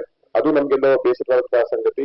ಕಾಫಿ ಬೆಳೆಗಾರರಿಗೆ ಏನೋ ಒಂದು ಅನ್ಯಾಯ ಆಗಿದೆ ಅನ್ನೋದು ನನ್ನ ಒಂದು, ಅದೇನೇ ಆಗಿರ್ಲಿ ಕಾಫಿ ಬೆಳೆಗಾರರ ಒಂದು ವಿಚಾರದಲ್ಲಿ ನಾವು ಪ್ರಾಮಾಣಿಕವಾಗಿ ಈ ಸರ್ಫೇಸಿ ಆಕ್ಟ್ ಅಲ್ಲಿ ಆಗಿರ್ಬೋದು ಬೇರೆ ವಿವಿಧ ಸಮಸ್ಯೆಗಳನ್ನ ಮತ್ತೆ ಗಮನಕ್ಕೆ ತರುವಂತ ಕೆಲಸವನ್ನ ಮಾಡ್ತೀವಿ. ಜೊತೆಗೆ ಅದು ಏನು ಅಪೌಷ್ಟಿಕತೆಯಿಂದ ಬಳಲುವಂತಹ ಮಕ್ಕಳುಗಳಿಗೆ ಒಂದು ತಾಲೂಕು ಆಸ್ಪತ್ರೆಯಲ್ಲಿ ಒಂದು ವಿಶೇಷ ಇದ್ದಾಗ ಕೇಂದ್ರ ಆರೋಗ್ಯ ಸಚಿವಾಲಯ ಕೊಡುದು, ಅದನ್ನು ಸಹ ಬರೀ 3 ತಾಲೂಕಿಂದ ಸಂಬಂಧಪಟ್ಟ ಸಚಿವರಲ್ಲಿ ಮನವಿಯನ್ನ ಮಾಡಿದ್ದೆ. ಜೊತೆಗೆ ಈ ಒಂದು ಸದನದಲ್ಲಿ ಪ್ರಶ್ನೆಯನ್ನ ಹಾಕಿದೆ. ಪ್ರಶ್ನೆ ಹಾಕದ ಸಂದರ್ಭದಲ್ಲಿ ಇನ್ನು ಮಿಕ್ಕಿದ 4 ತಾಲೂಕಿಗೆ ಯಾವ ತಾಲೂಕುಗಳಿದ್ದಾವೆ ಅವಕ್ಕೆಲ್ಲಕ್ಕೂ ಮಂಜೂರು ಮಾಡ್ಕೊಡ್ತೀವಿ ಅಂತ ಅವರು ಉತ್ತರ ಮುಖಾಂತರ ಕೊಟ್ಟಿದ್ದಾರೆ. ಅದಕ್ಕೆ ನಾನು ಅವ್ರಿಗೆ ಗೌರವಪೂರ್ವಕವಾಗಿ ಅಭಿನಂದನೆಯನ್ನ ನಾನು ಸಲ್ಲಿಸಬೇಕಾಗ್ತದೆ. ಈಗ ಚನ್ನರಾಯಪಟ್ಟಣ, ಹೊಳೆನರಸೀಪುರ, ಆಲೂರು, ಅರಕಲಗೂಡು 4 ತಾಲೂಕಿಗೂ ಸಹ ಏನು ಅಪೌಷ್ಟಿಕತೆಯಿಂದ ಬೆಳೆದಂತಹ ಮಕ್ಕಳುಗಳಿಗೆ ಒಂದು ಅವರ ಒಂದು ಯೋಗಕ್ಷೇಮ ಆಗಿರ್ಬೋದು, ಅವರ ಒಂದು ವೈದ್ಯಕೀಯ ವೆಚ್ಚಕ್ಕಾಗಿರ್ಬೋದು, ಅವರ ನೋಡ್ಕೊಳ್ಳುವಂತ ಕೆಲಸ ಎಷ್ಟು ಅಪೌಷ್ಟಿಕ ಮಕ್ಕಳಿಗೆ ಆಗ್ತದೆ. ಹಾಗಾಗಿ ಅದೊಂದು ಮನವಿಯನ್ನ ಸ್ಪಂದಿಸುವಂತ ಆಗಿದೆ. ಜೊತೆಗೆ ನಾನು ಮನವಿ ಮಾಡಿದ್ದೆ ಪ್ರಶ್ನೆ ಮುಖಾಂತರ ತೆಂಗು ಬೆಳೆಗಾರನ ನಾವು ಫಸಲ್ ಬಿಮಾ ಯೋಜನೆ ಅಡಿ ಸೇರಿಸಬೇಕಾಗ್ತದೆ. ಇಲ್ಲಿವರೆಗೂ ಫಸಲ್ ಬಿಮಾ ಯೋಜನೆ ಅಡಿ ತೆಂಗು ಬೆಳೆಗಾರರು ಬಂದಿಲ್ಲ. ಹಾಗಾಗಿ ತೆಂಗು ಬೆಳೆಗಾರ ನಮ್ಮ ರಾಜ್ಯದಲ್ಲಿ ನಮ್ಮ ಜಿಲ್ಲೆಯಲ್ಲಿ ಅರಸೀಕೆರೆ, ಚನ್ನರಾಯಪಟ್ಟಣ, ಹೊಳೆನರಸೀಪುರ ಮತ್ತೆ ನಮ್ಮ ಲೋಕಸಭಾ ಕ್ಷೇತ್ರ ಅಂತ ಬಂದ್ರೆ ಕಡೂರು, ಇದೆಲ್ಲ ಅತಿ ಹೆಚ್ಚು ತೆಂಗು ಬೆಳೆಗಾರರು ಇರೋದ್ರಿಂದ ತೆಂಗು ಬೆಳೆಗಾರರು ಸಹ ನಮಗೆ ಇದಕ್ಕೆ ಸೇರಿಸಬೇಕಾಗ್ತದೆ ಫಸಲ್ ಬಿಮಾ ಯೋಜನೆಗೆ ಅಂತ ಕೊಟ್ಟಾಗ ಅವರು ನಾವು ಸೆಪರೇಟ್ ಇದ್ರ ಬೋರ್ಡ್ ಇಂದ ನಾವು ಕೋಕೋನಟ್ ಡೆವಲಪ್ಮೆಂಟ್ ಬೋರ್ಡ್ ಇಂದ ನಾವು ಶೇಕಡ 50% ಅಷ್ಟು ರಿಯಾಯಿತಿ ದರದಲ್ಲಿ ನಾವು ಇದನ್ನ ಕೊಡ್ತಾ ಇದ್ವಿ, ಇನ್ಸೂರೆನ್ಸ್ ಅನ್ನ ಮಾಡ್ತಾ ಇದ್ವಿ. ಅಂದ್ರೆ ಅದು ನನಗೆ ಆ ಉತ್ತರ ನನಗೆ ಸಮಾಧಾನಕರವಾಗಿಲ್ಲ. ಅದೇನೇ ಕೋಕೋನಟ್ ಡೆವಲಪ್ಮೆಂಟ್ ಬೋರ್ಡ್ ಇಂದ ಮಾಡಿದ್ರು ಸಹ ಫಸಲ್ ಬಿಮಾ ಯೋಜನೆಯಲ್ಲಿ ಇದು ಸೇರಿಸಬೇಕು ಅನ್ನೋದು ನಮ್ಗೆ ಒಂದು ಆಗ್ರಹ ಆಗಿತ್ತು. ಅದೇ ಅವರು ಸಮಾಧಾನಕವಾಗಿ ಉತ್ತರವನ್ನ ಕೊಟ್ಟಿದ್ದಾರೆ. ಮತ್ತೆ ಇದನ್ನ ನಾವು ಸಚಿವರ ಗಮನಕ್ಕೆ ತಗೊಂಡ್ಬಂದು ಏನದು ತೆಂಗು ಬೆಳೆನೂ ಸಹ ನಾವು ಸೇರಿಸಬೇಕು ಅನ್ನೋದು ಒಂದಿತ್ತು. ಜೊತೆಗೆ ಶುಂಠಿನೂ ಸಹ ನಾನು ಮನವಿಯನ್ನ ಮಾಡಿದ್ದೆ. ಶುಂಠಿ ಬೆಳೆ ಸಹ ಅದೊಂದು ರೈತರ ಆಶಾದಾಯಕ ಬೆಳೆ ಆಗಿರೋದ್ರಿಂದ ಅದನ್ನು ಸಹ ಫಸಲ್ ಬಿಮಾ ಯೋಜನೆ ಅಡಿ ನೀವು ಸೇರಿಸಬೇಕು ಅಂತ ಹೇಳಿದ್ರೆ ಅದನ್ನು ಸಹ ಅವರು ಇಲ್ಲಿವರೆಗೂ ನಮಗೆ ಪ್ರಸ್ತಾಪನೆ ಬಂದಿಲ್ಲ. ನಮ್ಮ ರಾಜ್ಯದಲ್ಲಿ ಸುಮಾರು ಬೇರೆ ಬೇರೆ ಜಿಲ್ಲೆಗಳಲ್ಲಿ ಇದಾವೆ. ಯಾವ್ದಾದ್ರು ಬೀದರು ಮತ್ತೆ ಒಂದು 2 ಜಿಲ್ಲೆಗಳಲ್ಲಿ ಮಾತ್ರ ಶುಂಠಿ ಬೆಳೆಗಾರರಿಗೆ ಫಸಲ್ ಬಿಮಾದಲ್ಲಿ ಸೇರಿಸಿದೆ. ಆದ್ರೆ ನಮ್ಮ ಹಾಸನ ಜಿಲ್ಲೆ ಇಲ್ಲಿವರೆಗೂ ಶುಂಠಿ ಬೆಳೆಗಾರರಿಗೆ ಫಸಲ್ ಬಿಮಾ ಯೋಜನೆಯಲ್ಲಿ ಇಲ್ಲ, ವಿಮಾ ವ್ಯಾಪ್ತಿಯಲ್ಲಿ ಬಂದಿರೋ ಕಾರಣ ಅದನ್ನು ಸಹ ಮಾಡ್ಬೇಕು ಅಂತ ಒಂದು ಪ್ರಶ್ನೆ ಹಾಕಿದೆ. ಅದಕ್ಕೆ ಕರ್ನಾಟಕದಿಂದ ಒಂದು ಸರ್ಕಾರದಿಂದ ನಮಗೆ ಒಂದು ಪ್ರಪೋಸಲ್ ನ ಬರಲಿ, ಖಂಡಿತವಾಗಿ ಅದನ್ನ ಪರಿಗಣಿಸ್ತೀವಿ ಅಂತ ಹೇಳಿದ್ದಾರೆ. ಗ್ರಾಮ ಪಂಚಾಯಿತಿ ಚುನಾವಣೆಗಾಗಿ ಸರ್ಕಾರದ ಮಾರ್ಗಸೂಚಿ ಮತ್ತು ಅಧಿಸೂಚನೆಯಂತೆ ಮೀಸಲಾತಿ ನಿಗದಿಪಡಿಸದೆ ಅವೈಜ್ಞಾನಿಕವಾಗಿ ಮೀಸಲಾತಿ ಪ್ರಕಟಿಸಲಾಗಿದೆ ಎಂದು ಆರೋಪಿಸಿ ಜೆಡಿಎಸ್ ಕಾರ್ಯಕರ್ತರು ಇಂದು ಹಾಸನದಲ್ಲಿ ಬೃಹತ್ ಪ್ರತಿಭಟನೆ ನಡೆಸಿದರು. ಪ್ರತಿಭಟನೆಯು ನಗರದ ಹೇಮಾವತಿ ಪ್ರತಿಮೆ ಬಳಿಯಿಂದ ಹೊರಟು ಎನ್ಆರ್ ವೃತ್ತದಲ್ಲಿ ಕೆಲ ಸಮಯ ಮಾನವ ಸರಪಳಿ ನಿರ್ಮಿಸಿ ನಂತರ ಬಿಎಂ ರಸ್ತೆ ಮೂಲಕ ಜಿಲ್ಲಾಧಿಕಾರಿ ಕಚೇರಿ ಆವರಣಕ್ಕೆ ಬಂದಾಗ ಬ್ಯಾರಿಕೇಡ್ ಹಾಕಿ ಪೊಲೀಸರು ತಡೆದರು. ಪ್ರತಿಭಟನೆಯ ಸಂದರ್ಭದಲ್ಲಿ ಹೆಚ್ಚುವರಿ ಜಿಲ್ಲಾಧಿಕಾರಿ ಅವರಿಗೆ ಮನವಿ ಸಲ್ಲಿಸಲು ಅಧಿಕಾರಿಗಳು ಮುಂದಾದರು. ಇದಕ್ಕೆ ಪ್ರತಿಭಟನಾಕಾರರು ಒಪ್ಪಲಿಲ್ಲ. ಜಿಲ್ಲಾಧಿಕಾರಿ ಅವರೇ ಖುದ್ದಾಗಿ ಸ್ಥಳಕ್ಕೆ ಆಗಮಿಸಿ ಮನವಿ ಸ್ವೀಕರಿಸಬೇಕು ಎಂದು ಜೆಡಿಎಸ್ ಮುಖಂಡರು ಪಟ್ಟು ಹಿಡಿದರು. ಜಿಲ್ಲಾಧಿಕಾರಿ ಕೆಎಸ್ ದತ್ತಕುಮಾರಿ ಅವರು ಕಚೇರಿಯಲ್ಲೇ ಇದ್ದರೂ ಮನವಿ ಸ್ವೀಕರಿಸಲು ಅವರೇ ಆಗಮಿಸಬೇಕು ಎಂಬ ಬೇಡಿಕೆಯಿಂದ ಪ್ರತಿಭಟನಾಕಾರರು ಹಿಂದೆ ಸರಿಯಲಿಲ್ಲ. ಮನವಿ ಸ್ವೀಕರಿಸಲು ಜಿಲ್ಲಾಧಿಕಾರಿಗಳೇ ಬರಬೇಕು ಎಂದು ನೂರಾರು ಜೆಡಿಎಸ್ ಕಾರ್ಯಕರ್ತರು, ಮಾಜಿ ಗ್ರಾಮ ಪಂಚಾಯಿತಿ ಅಧ್ಯಕ್ಷರು, ಸದಸ್ಯರು ಹಾಗೂ ಮುಖಂಡರು ಜಿಲ್ಲಾಡಳಿತದ ವಿರುದ್ಧ ತೀವ್ರ ಆಕ್ರೋಶವನ್ನು ವ್ಯಕ್ತಪಡಿಸಿದರು. ನಂತರ ಜಿಲ್ಲಾಧಿಕಾರಿ ಕಚೇರಿ ಎದುರು ಜಮಾಯಿಸಿದ ಜೆಡಿಎಸ್ ಕಾರ್ಯಕರ್ತರು ಕೆಲಕಾಲ ರಸ್ತೆ ತಡೆ ನಡೆಸಿ ಪ್ರತಿಭಟನೆ ನಡೆಸಿದರು. ಈ ವೇಳೆ ಜಿಲ್ಲಾಧಿಕಾರಿ ವಿರುದ್ಧ ಘೋಷಣೆಗಳನ್ನು ಕೂಗಿದ ಪ್ರತಿಭಟನಾಕಾರರು ಗ್ರಾಮ ಪಂಚಾಯಿತಿ ಸ್ಥಾನಗಳಿಗೆ ಮೀಸಲಾತಿ ನಿಗದಿಪಡಿಸುವ ಪ್ರಕ್ರಿಯೆಯಲ್ಲಿ ನಿಯಮಗಳನ್ನು ಸರಿಯಾಗಿ ಪಾಲಿಸಿಲ್ಲ ಎಂದು ಆರೋಪಿಸಿದರು. ಇದೇ ವೇಳೆ ಮಾಜಿ ಸಚಿವ ಎಚ್.ಕೆ. ಕುಮಾರಸ್ವಾಮಿ ಮತ್ತು ಮಾಜಿ ಶಾಸಕ ಕೆಎಸ್ ಲಿಂಗೇಶ್ ಮಾತನಾಡಿ, ಗ್ರಾಮ ಪಂಚಾಯಿತಿ ಚುನಾವಣೆಯ ಅತ್ಯಂತ ಮಹತ್ವದ ಸ್ಥಳೀಯ ಸಂಸ್ಥೆಗಳ ಚುನಾವಣೆಯಾಗಿದ್ದು, ಮೀಸಲಾತಿ ನಿಗದಿ ಮಾಡುವ ಸಂದರ್ಭದಲ್ಲಿ ಸಾಮಾಜಿಕ ನ್ಯಾಯ ಮತ್ತು ಕಾನೂನುಬದ್ಧ ನಿಯಮಗಳನ್ನು ಪಾಲಿಸಬೇಕು. ಆದರೆ ಹಾಸನ ಜಿಲ್ಲೆಯಲ್ಲಿ ಮೀಸಲಾತಿ ನಿಗದಿ ಮಾಡುವ ಪ್ರಕ್ರಿಯೆಯಲ್ಲಿ ಅವೈಜ್ಞಾನಿಕ ಕ್ರಮ ಅನುಸರಿಸಲಾಗಿದೆ ಎಂದು ದೂರಿದರು.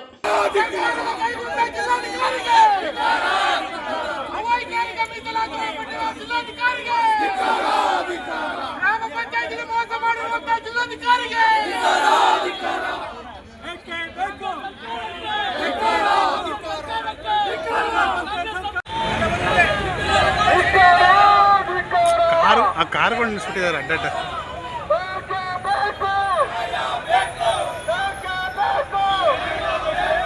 ಕಚೇರಿ ಮುಂದೆ ಇವತ್ತೇನು ನಮ್ಮ ಜಿಲ್ಲಾ ಜನತಾದಳ ನಾಯಕರು, ಕಾರ್ಯಕರ್ತರು, ಮಾನ್ಯ ಸಾರ್ವಜನಿಕ ಬಂಧುಗಳು ಇಲ್ಲಿ ಸೇರಿದ್ದೇವೆ. ನಮ್ಮ ಮೂಲ ಉದ್ದೇಶ ಈ ತಿಂಗಳ 18ನೇ ತಾರೀಕು ಜಿಲ್ಲಾಡಳಿತ, ಜಿಲ್ಲಾಧಿಕಾರಿಯವರು ಗ್ರಾಮ ಪಂಚಾಯಿತಿಗಳಿಗೆ ಸಂಬಂಧಪಟ್ಟ ಹಾಗೆ ಮೀಸಲಾತಿಯನ್ನು ಹೊರಡಿಸಿದ್ದಾರೆ. ನಾವುಗಳು ಪ್ರತಿ ತಾಲೂಕು, ಪ್ರತಿ ಗ್ರಾಮ ಪಂಚಾಯಿತಿಯನ್ನು ಅವಲೋಕಿಸಿ ನೋಡಿದಾಗ ಇದರಲ್ಲಿ ಮೇಲ್ನೋಟಕ್ಕೆ ಪೂರ್ಣವಾಗಿ ರಾಜಕೀಯ ಪ್ರೇರಿತವಾಗಿದೆ ಅನ್ನೋದು ಬಿಂಬಿತ ಆಗಿದೆ. ಅವರೇ ಸರ್ಕಾರವೇ ಆಯೋಗನೇ ಕೆಲವು ಮಾರ್ಗಸೂಚಿಗಳನ್ನು ಹೊರಡಿಸಿದೆ. ಆ ಮಾರ್ಗಸೂಚಿಗಳ 90% ಯಾವುದೂ ಕೂಡ ಜಾರಿಯಾಗಿಲ್ಲ. ಕೆಲವು ಪುನರಾವರ್ತಿ ಆಗಿದ್ದಾವೆ, ಕೆಲವು ಕೈ ಬಿಟ್ಟು ಹೋಗಿದ್ದಾವೆ. ಎಲ್ಲಿ ಜನಸಂಖ್ಯೆ ಯಾವ ವರ್ಗ ಇರುತ್ತೆ, ಈಗ ಸಾಮಾನ್ಯ ವರ್ಗ ಇದ್ದರೆ ಅಲ್ಲಿ ಕೆಲವು ಮೀಸಲಾತಿಯನ್ನು ಇಟ್ಟಿದ್ದಾರೆ. ಮೀಸಲಾತಿ ಇರೋ ಕಡೆ ಬೇರೆ ಬದಲಾವಣೆ ಆಗಿದ್ದಾವೆ. ಕೆಲವು ಕಡೆ ಎ ಗ್ರೂಪ್, ನಾವೇನು ಸಾಮಾಜಿಕ ನ್ಯಾಯವನ್ನು ಬಯಸಿದ್ದೇವೆ, ಅದು ಅಲ್ಪಸಂಖ್ಯಾತರಾಗಿರಲಿ, ಹಿಂದುಳಿದ ವರ್ಗದವರಾಗಿರಲಿ, ಯಾವುದೇ ಸಮುದಾಯ, ನಮ್ಮ ಪರಿಶಿಷ್ಟ ಸಮುದಾಯ ಆಗಿರಲಿ, ಅವರುಗಳು ನಿಲ್ಲೋದಕ್ಕೆ ಅವಕಾಶವನ್ನು ಮಾಡಿಲ್ಲ. ಅಲ್ಲಿ ಬೇರೆ ಬೇರೆ ಅವಕಾಶ ಆಗಿದೆ. ಬೇರೆಯವ್ರ ಕಡೆ ಮೀಸಲಾತಿ ಕೂಡ ಅಲ್ಲಿ ಕೂಡ ಸರಿಯಾಗಿ ಬಂದಿಲ್ಲ. ಈ ರೀತಿ ಅವೈಜ್ಞಾನಿಕವಾಗಿ, ಅಸಮರ್ಪಕವಾಗಿ ಆಗಿದೆ. ತಹಶೀಲ್ದಾರರವರು ಏನು ರೆಕಮೆಂಡ್ ಮಾಡಿದರು, ನಂತರ DC ಆಫೀಸ್ನಲ್ಲಿ ಏನಾಯಿತು, ಇದರಲ್ಲಿ ಯಾರು ಕೈವಾಡ ಇದೆ, ಇಲ್ಲಿ ಆಡಳಿತ ಪಕ್ಷ ತನ್ನ ಅಭ್ಯರ್ಥಿಗಳು ನಿಂತು ಗೆಲ್ಲೋ ರೀತಿಯಲ್ಲಿ ಮಾಡಿಕೊಂಡಿದ್ದಾರೆ ಅನ್ನೋ ಒಂದು ಸತ್ಯ ಇದೆ. ಅದೇ ವಿರೋಧ ಪಕ್ಷದಲ್ಲಿರ್ತಕ್ಕಂಥ ಗ್ರಾಮಗಳ ಯಾವ ನಾಯಕರಾಗಿದ್ದಾರೆ, ಕಾರ್ಯಕರ್ತರಿದ್ದಾರೆ, ಅವರಿಗೆ ತಪ್ಪಿಸಬೇಕು ಅನ್ನೋ ಹುನ್ನಾರ ಕೂಡ ಇದೆ. ಇದನ್ನು ನಾವು ಇವತ್ತು ಖಂಡಿಸ್ತಾ ಇದ್ದೇವೆ. ಜಿಲ್ಲಾಡಳಿತ, ನಾವು ಕಾರ್ಯಕರ್ತರು ಮತ್ತು ಕಾನೂನು ಪ್ರಕಾರ ತಾವೇನು 15 ದಿನ ಅವಕಾಶ ಕೊಟ್ಟಿದ್ದೀರಿ ತಕರಾರು ಸಲ್ಲಿಸಿದ ಮೇಲೆ ಅದನ್ನೆಲ್ಲ ದಯವಿಟ್ಟು ನೋಡಿ ನೀವು ಸರಿಯಾದ ರೀತಿಯಲ್ಲಿ ನ್ಯಾಯ ದೊರಕಿಸ್ತಕ್ಕಂಥ ಕೆಲಸವನ್ನು ಜಿಲ್ಲಾಧಿಕಾರಿಗಳು ಮಾಡಬೇಕು. ಇಲ್ಲಿ ಮೀಸಲಾತಿ ಕೊಡಬೇಕು. ಜನ ಅವರಿಗೆ ಮೀಸಲಾತಿನೇ ಕೊಟ್ಟಿಲ್ಲ. ಸಾಮಾನ್ಯ ಮಹಿಳೆ, ಅದೇ ಆದ ಒಂದು ಗೈಡ್ಲೈನ್ಸ್ ಇದೆ. ಹಿಂದೆ ಮಹಿಳೆಯರಿದ್ದ ಪುರುಷರು ಬರಬೇಕು, ಅಂದರೆ ಜನರಲ್ ಮಾಡಬೇಕು, ಜನರಲ್ ಇದ್ದ ಮಹಿಳೆ ಮಾಡಬೇಕು. ಎಷ್ಟಿನೇ ಇಲ್ಲ ಅಂಥ ಕಡೆಗೆ ಎಷ್ಟಿ ಕೊಟ್ಟಿದ್ದಾರೆ. ಯಾಕೆಂತಂದರೆ ಅವರಿಗೆ ಆದಂಥ ಒಂದು ಹಕ್ಕಿದೆ. ಎಷ್ಟಿ ಅವರಿಗೆ ಸಮಾಜದಲ್ಲಿ ಅಲ್ಪಸಂಖ್ಯಾತರಿದ್ದಾರೆ, ಅವರೆಲ್ಲರೂ ಸಹ ಮೀಸಲಾತಿ ಕೊಡ್ತಕ್ಕಂಥದ್ದನ್ನು ಇವತ್ತು ಉದ್ದೇಶಪೂರ್ವಕವಾಗಿ, ರಾಜಕೀಯ ಪ್ರೇರಿತವಾಗಿ, ಇದು ಯಾರು ಕೈವಾಡ ಇದೆ ಗೊತ್ತಿಲ್ಲ. ಇವತ್ತು ನಾವು ಬಂದಿರತಕ್ಕಂಥದ್ದು DC ಅವರಿಗೆ ಮನವಿ ಮಾಡಲಿಕ್ಕೆ. ಏನೇನು ಅವೈಜ್ಞಾನಿಕವಾಗಿ ಇವತ್ತು ಮೀಸಲಾತಿ ಆಗಿದೆ, ರಾಜಕೀಯ ಪ್ರೇರಿತವಾಗಿದೆ, ಅದನ್ನೆಲ್ಲನೂ ಸಹ ಸರಿಪಡಿಸಬೇಕು ಅಂತ ಮನವಿ ಮಾಡೋಕ್ಕೆ ಅಂತ ಬಂದಿದ್ದೇವೆ. ಇನ್ನು 15 ದಿನ ಟೈಮ್ ಅವರು ಸಹ ನಮಗೆ ಟೈಮ್ ಕೊಟ್ಟಿದ್ದಾರೆ ಅರ್ಜಿ ಹಾಕಲಿಕ್ಕೆ. ಅದನ್ನು ಸರಿಪಡಿಸ್ತಾ ಹೋದರೆ ನಾವು ನಿಜಕ್ಕೂ ಸಹ ಉಗ್ರವಾದಂಥ ಹೋರಾಟವನ್ನು ಜಾತ್ಯತೀತ ಜನತಾದಳದ ಪರವಾಗಿ ಈ ಜಿಲ್ಲೆಯಲ್ಲಿ ನಾವು ಮಾಡ್ತೇವೆ ಅಂತ ಎಚ್ಚರಿಕೆ ಕೊಡಲಿಕ್ಕೆ ಬಯಸ್ತೇನೆ. ಪ್ರತಿಭಟನೆಯಲ್ಲಿ ಜೆಡಿಎಸ್ ತಾಲೂಕು ಅಧ್ಯಕ್ಷ ಎಸ್ ದ್ಯಾವೇಗೌಡ, ಎಚ್ಡಿಸಿಸಿ ಬ್ಯಾಂಕ್ ಅಧ್ಯಕ್ಷ ನಾಗರಾಜು ಸೋಮನಹಳ್ಳಿ, ಒಕ್ಕಲಿಗರ ಸಂಘದ ನಿರ್ದೇಶಕ ಸುಮುಖ ರಘುಗೌಡ, ಜೆಡಿಎಸ್ ಆಲೂರು ತಾಲೂಕು ಅಧ್ಯಕ್ಷ ಮಂಚೇಗೌಡ, ನಗರಸಭೆ ಮಾಜಿ ಅಧ್ಯಕ್ಷ ಸಿಆರ್ ಶಂಕರ್, ಹೊಂಗೆರೆ ರಘು, ದಾಸ್ತಿಗೀರ್, ಜೆಡಿಎಸ್ ಮುಖಂಡರಾದ ಹೊನ್ನಾವಳಿ ಸತೀಶ್, ಗಿರೀಶ್, ಕಮಲ್ ಹಾಗೂ ಅನೇಕರು ಉಪಸ್ಥಿತರಿದ್ದರು. ಹಾಸನದ ಉತ್ತರ ಬಡಾವಣೆಯ ಸಂಸ್ಕೃತ ಭವನದ ಎದುರು ಜಿಲ್ಲಾ ಗ್ಯಾರಂಟಿ ಸಮಿತಿ ಅಧ್ಯಕ್ಷ ರಂಜಿತ್ ಗುರೂರು ಹಾಗೂ ಇಸ್ಮಾಯಿಲ್ ಅವರು ಆರಂಭಿಸಿರುವ new the hit of Arab ಮಂದಿ ಮಲ್ಟಿ ಕುಸೈನ್ ರೆಸ್ಟೋರೆಂಟ್ ಅನ್ನು ಸಂಸದ ಶ್ರೇಯಸ್ ಪಟೇಲ್ ಇಂದು ಉದ್ಘಾಟಿಸಿದರು. ಉದ್ಘಾಟನೆ ನೆರವೇರಿಸಿ ಮಾತನಾಡಿದ ಸಂಸದ ಶ್ರೇಯಸ್ ಪಟೇಲ್, ರಂಜಿತ್ ಗೊರೂರು ಅವರು ಪಕ್ಷದ ನಿಷ್ಠಾವಂತ ಕಟ್ಟಾಳು ಹಾಗೂ ಸ್ನೇಹಪರ ವ್ಯಕ್ತಿತ್ವದವರು. ಎಲ್ಲಕ್ಕಿಂತ ಹೆಚ್ಚಾಗಿ ಅವರು ನನ್ನ ತಮ್ಮನಿದ್ದಂತೆ, ನಮ್ಮ ಕುಟುಂಬದ ಒಬ್ಬ ಸದಸ್ಯರಿದ್ದಂತೆ ಎಂದು ಹೇಳಿದರು. ರಂಜಿತ್ ಗೊರೂರು ಹಾಗೂ ಇಸ್ಮಾಯಿಲ್ ಅವರು ಆರಂಭಿಸಿರುವ ಈ ಹೊಸ ಉದ್ಯಮ ಯಶಸ್ವಿಯಾಗಲಿ, ರೆಸ್ಟೋರೆಂಟ್ಗೆ ಉತ್ತಮ ಪ್ರತಿಕ್ರಿಯೆ ದೊರೆಯಲಿ ಹಾಗೂ ಗ್ರಾಹಕರಿಗೆ ಉತ್ತಮ ಸೇವೆ ನೀಡುವ ಮೂಲಕ ಸಂಸ್ಥೆ ಮತ್ತಷ್ಟು ಬೆಳೆಯಲಿ ಎಂದು ಶ್ರೇಯಸ್ ಪಟೇಲ್ ಶುಭ ಹಾರೈಸಿದರು.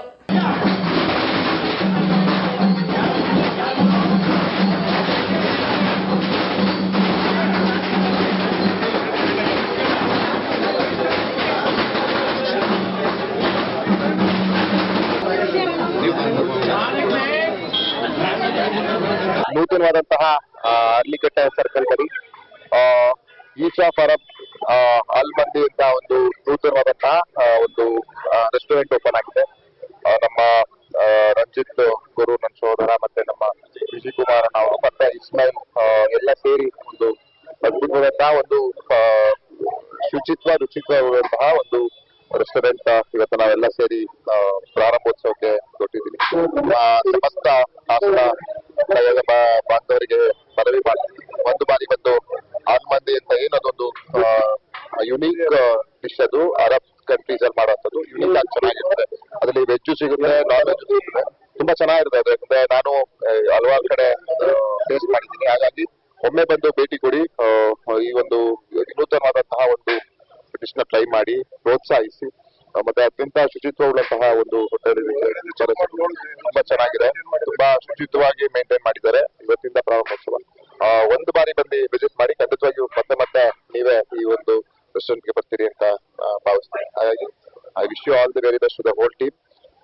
ನಾನು ಮತ್ತೆ ಇನ್ನೊಂದ್ಸಲಿ ಮನವಿ ಮಾಡ್ತೇನೆ, ಒಂದು ಬಾರಿ ಬಂದು ನಮ್ಮ ಈಚ್ ಆಫ್ ಅರಬ್ಸ್ ಆಲ್ ಮಂದಿಗೆ ಭೇಟಿ ಕೊಡಿ ಒಂದು ರೆಸ್ಟೋರೆಂಟ್ ಅಂತ ಹೇಳ್ತೀನಿ. ನಿಮ್ಮೆಲ್ಲರನ್ನ ಅಲ್ಲಿಂದಲೇ ಸ್ವಾಗತ ಕೊಡ್ತೀವಿ ಸರ್. Thank you. ನಿಮ್ಮೆಲ್ಲರ ಉಪಸ್ಥಿತಿಯನ್ನು ನಾವು ಗೌರವಿಸ್ತೀವಿ.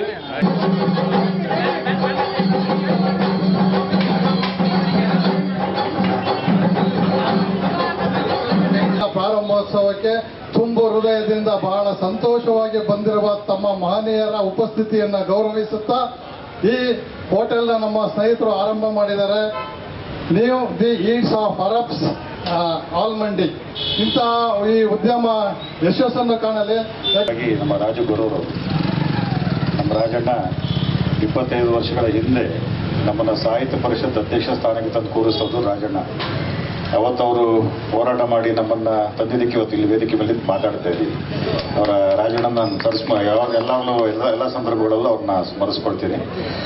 ಹಾಗಾಗಿ ಇಲ್ಲಿ ನೆರೆದಿರುವಂಥ ಎಲ್ಲ ನನ್ನ ಆತ್ಮೀಯರಿಗೆ ಮತ್ತು ಈ ಒಂದು ಉದ್ಯಮವನ್ನು ನೀನು ಆರಂಭ ಮಾಡಿದ್ದೀರಿ, ಈ ಉದ್ಯಮ ಅತ್ಯಂತ ಯಶಸ್ವಿಯಾಗಿ ನಡೀಲಿ, ನಿಮ್ಮ ಉದ್ಯಮ ಮತ್ತಷ್ಟು ವಿಸ್ತರಿಸಿಕೊಳ್ಳಿ, ಇನ್ನೂ ಹೆಚ್ಚಾಗಲಿ ಅಂತ ಹೇಳ್ತೀವಿ.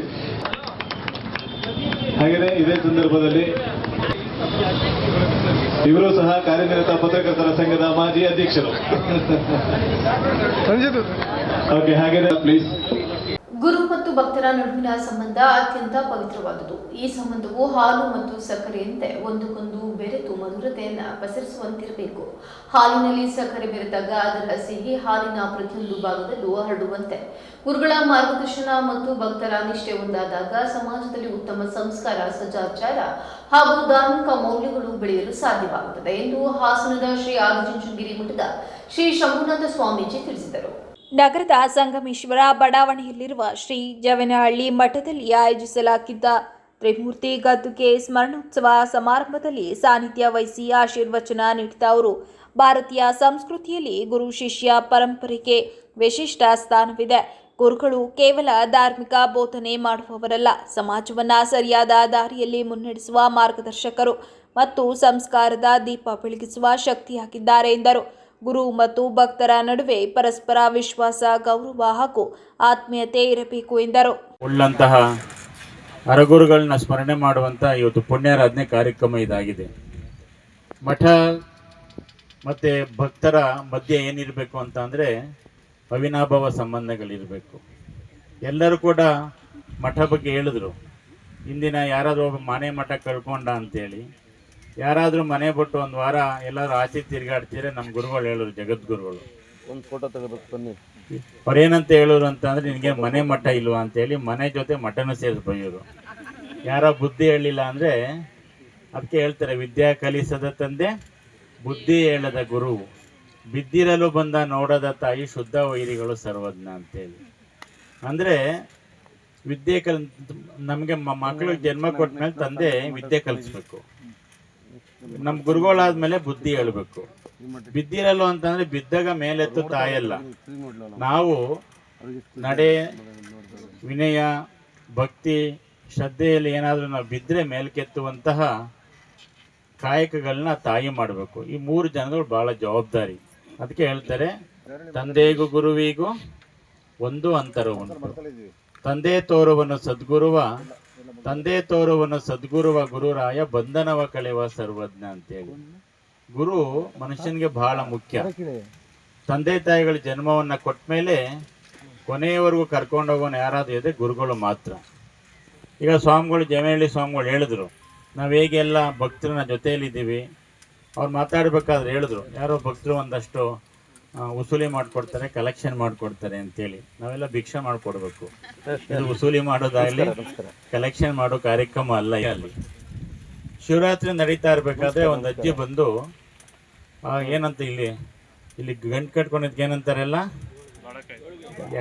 ಬಾಳೆ ಅಲ್ಲಿ ಒಂದು 4 ಆಣಿ ತೆಗೆದು ಸಿದ್ಧಾರೂಢರ ಕೈಲಿ ಕೊಟ್ಟರು. ಗುರುಗಳೇ, ನನ್ನ ಕೈಲಿ ಎಲ್ಲರಿಗೂ ಅನ್ನ ಪ್ರಸಾದ ಆಗಲಿಕ್ಕೆ ದಾಸೋಹದ ಬಗ್ಗೆ ಸ್ವಾಮಿಗಳು ತುಂಬ ಚೆನ್ನಾಗಿ ಹೇಳಿದ್ರು. ಅನ್ನ ಎಲ್ಲರಿಗೂ ಪ್ರಸಾದ ನೀಡುವಂಥ ಶಕ್ತಿ ನನಗಿಲ್ಲ. ನನ್ನ ಹತ್ರ ಇರೋದು ಎಷ್ಟು? 25 ಪೈಸೆ.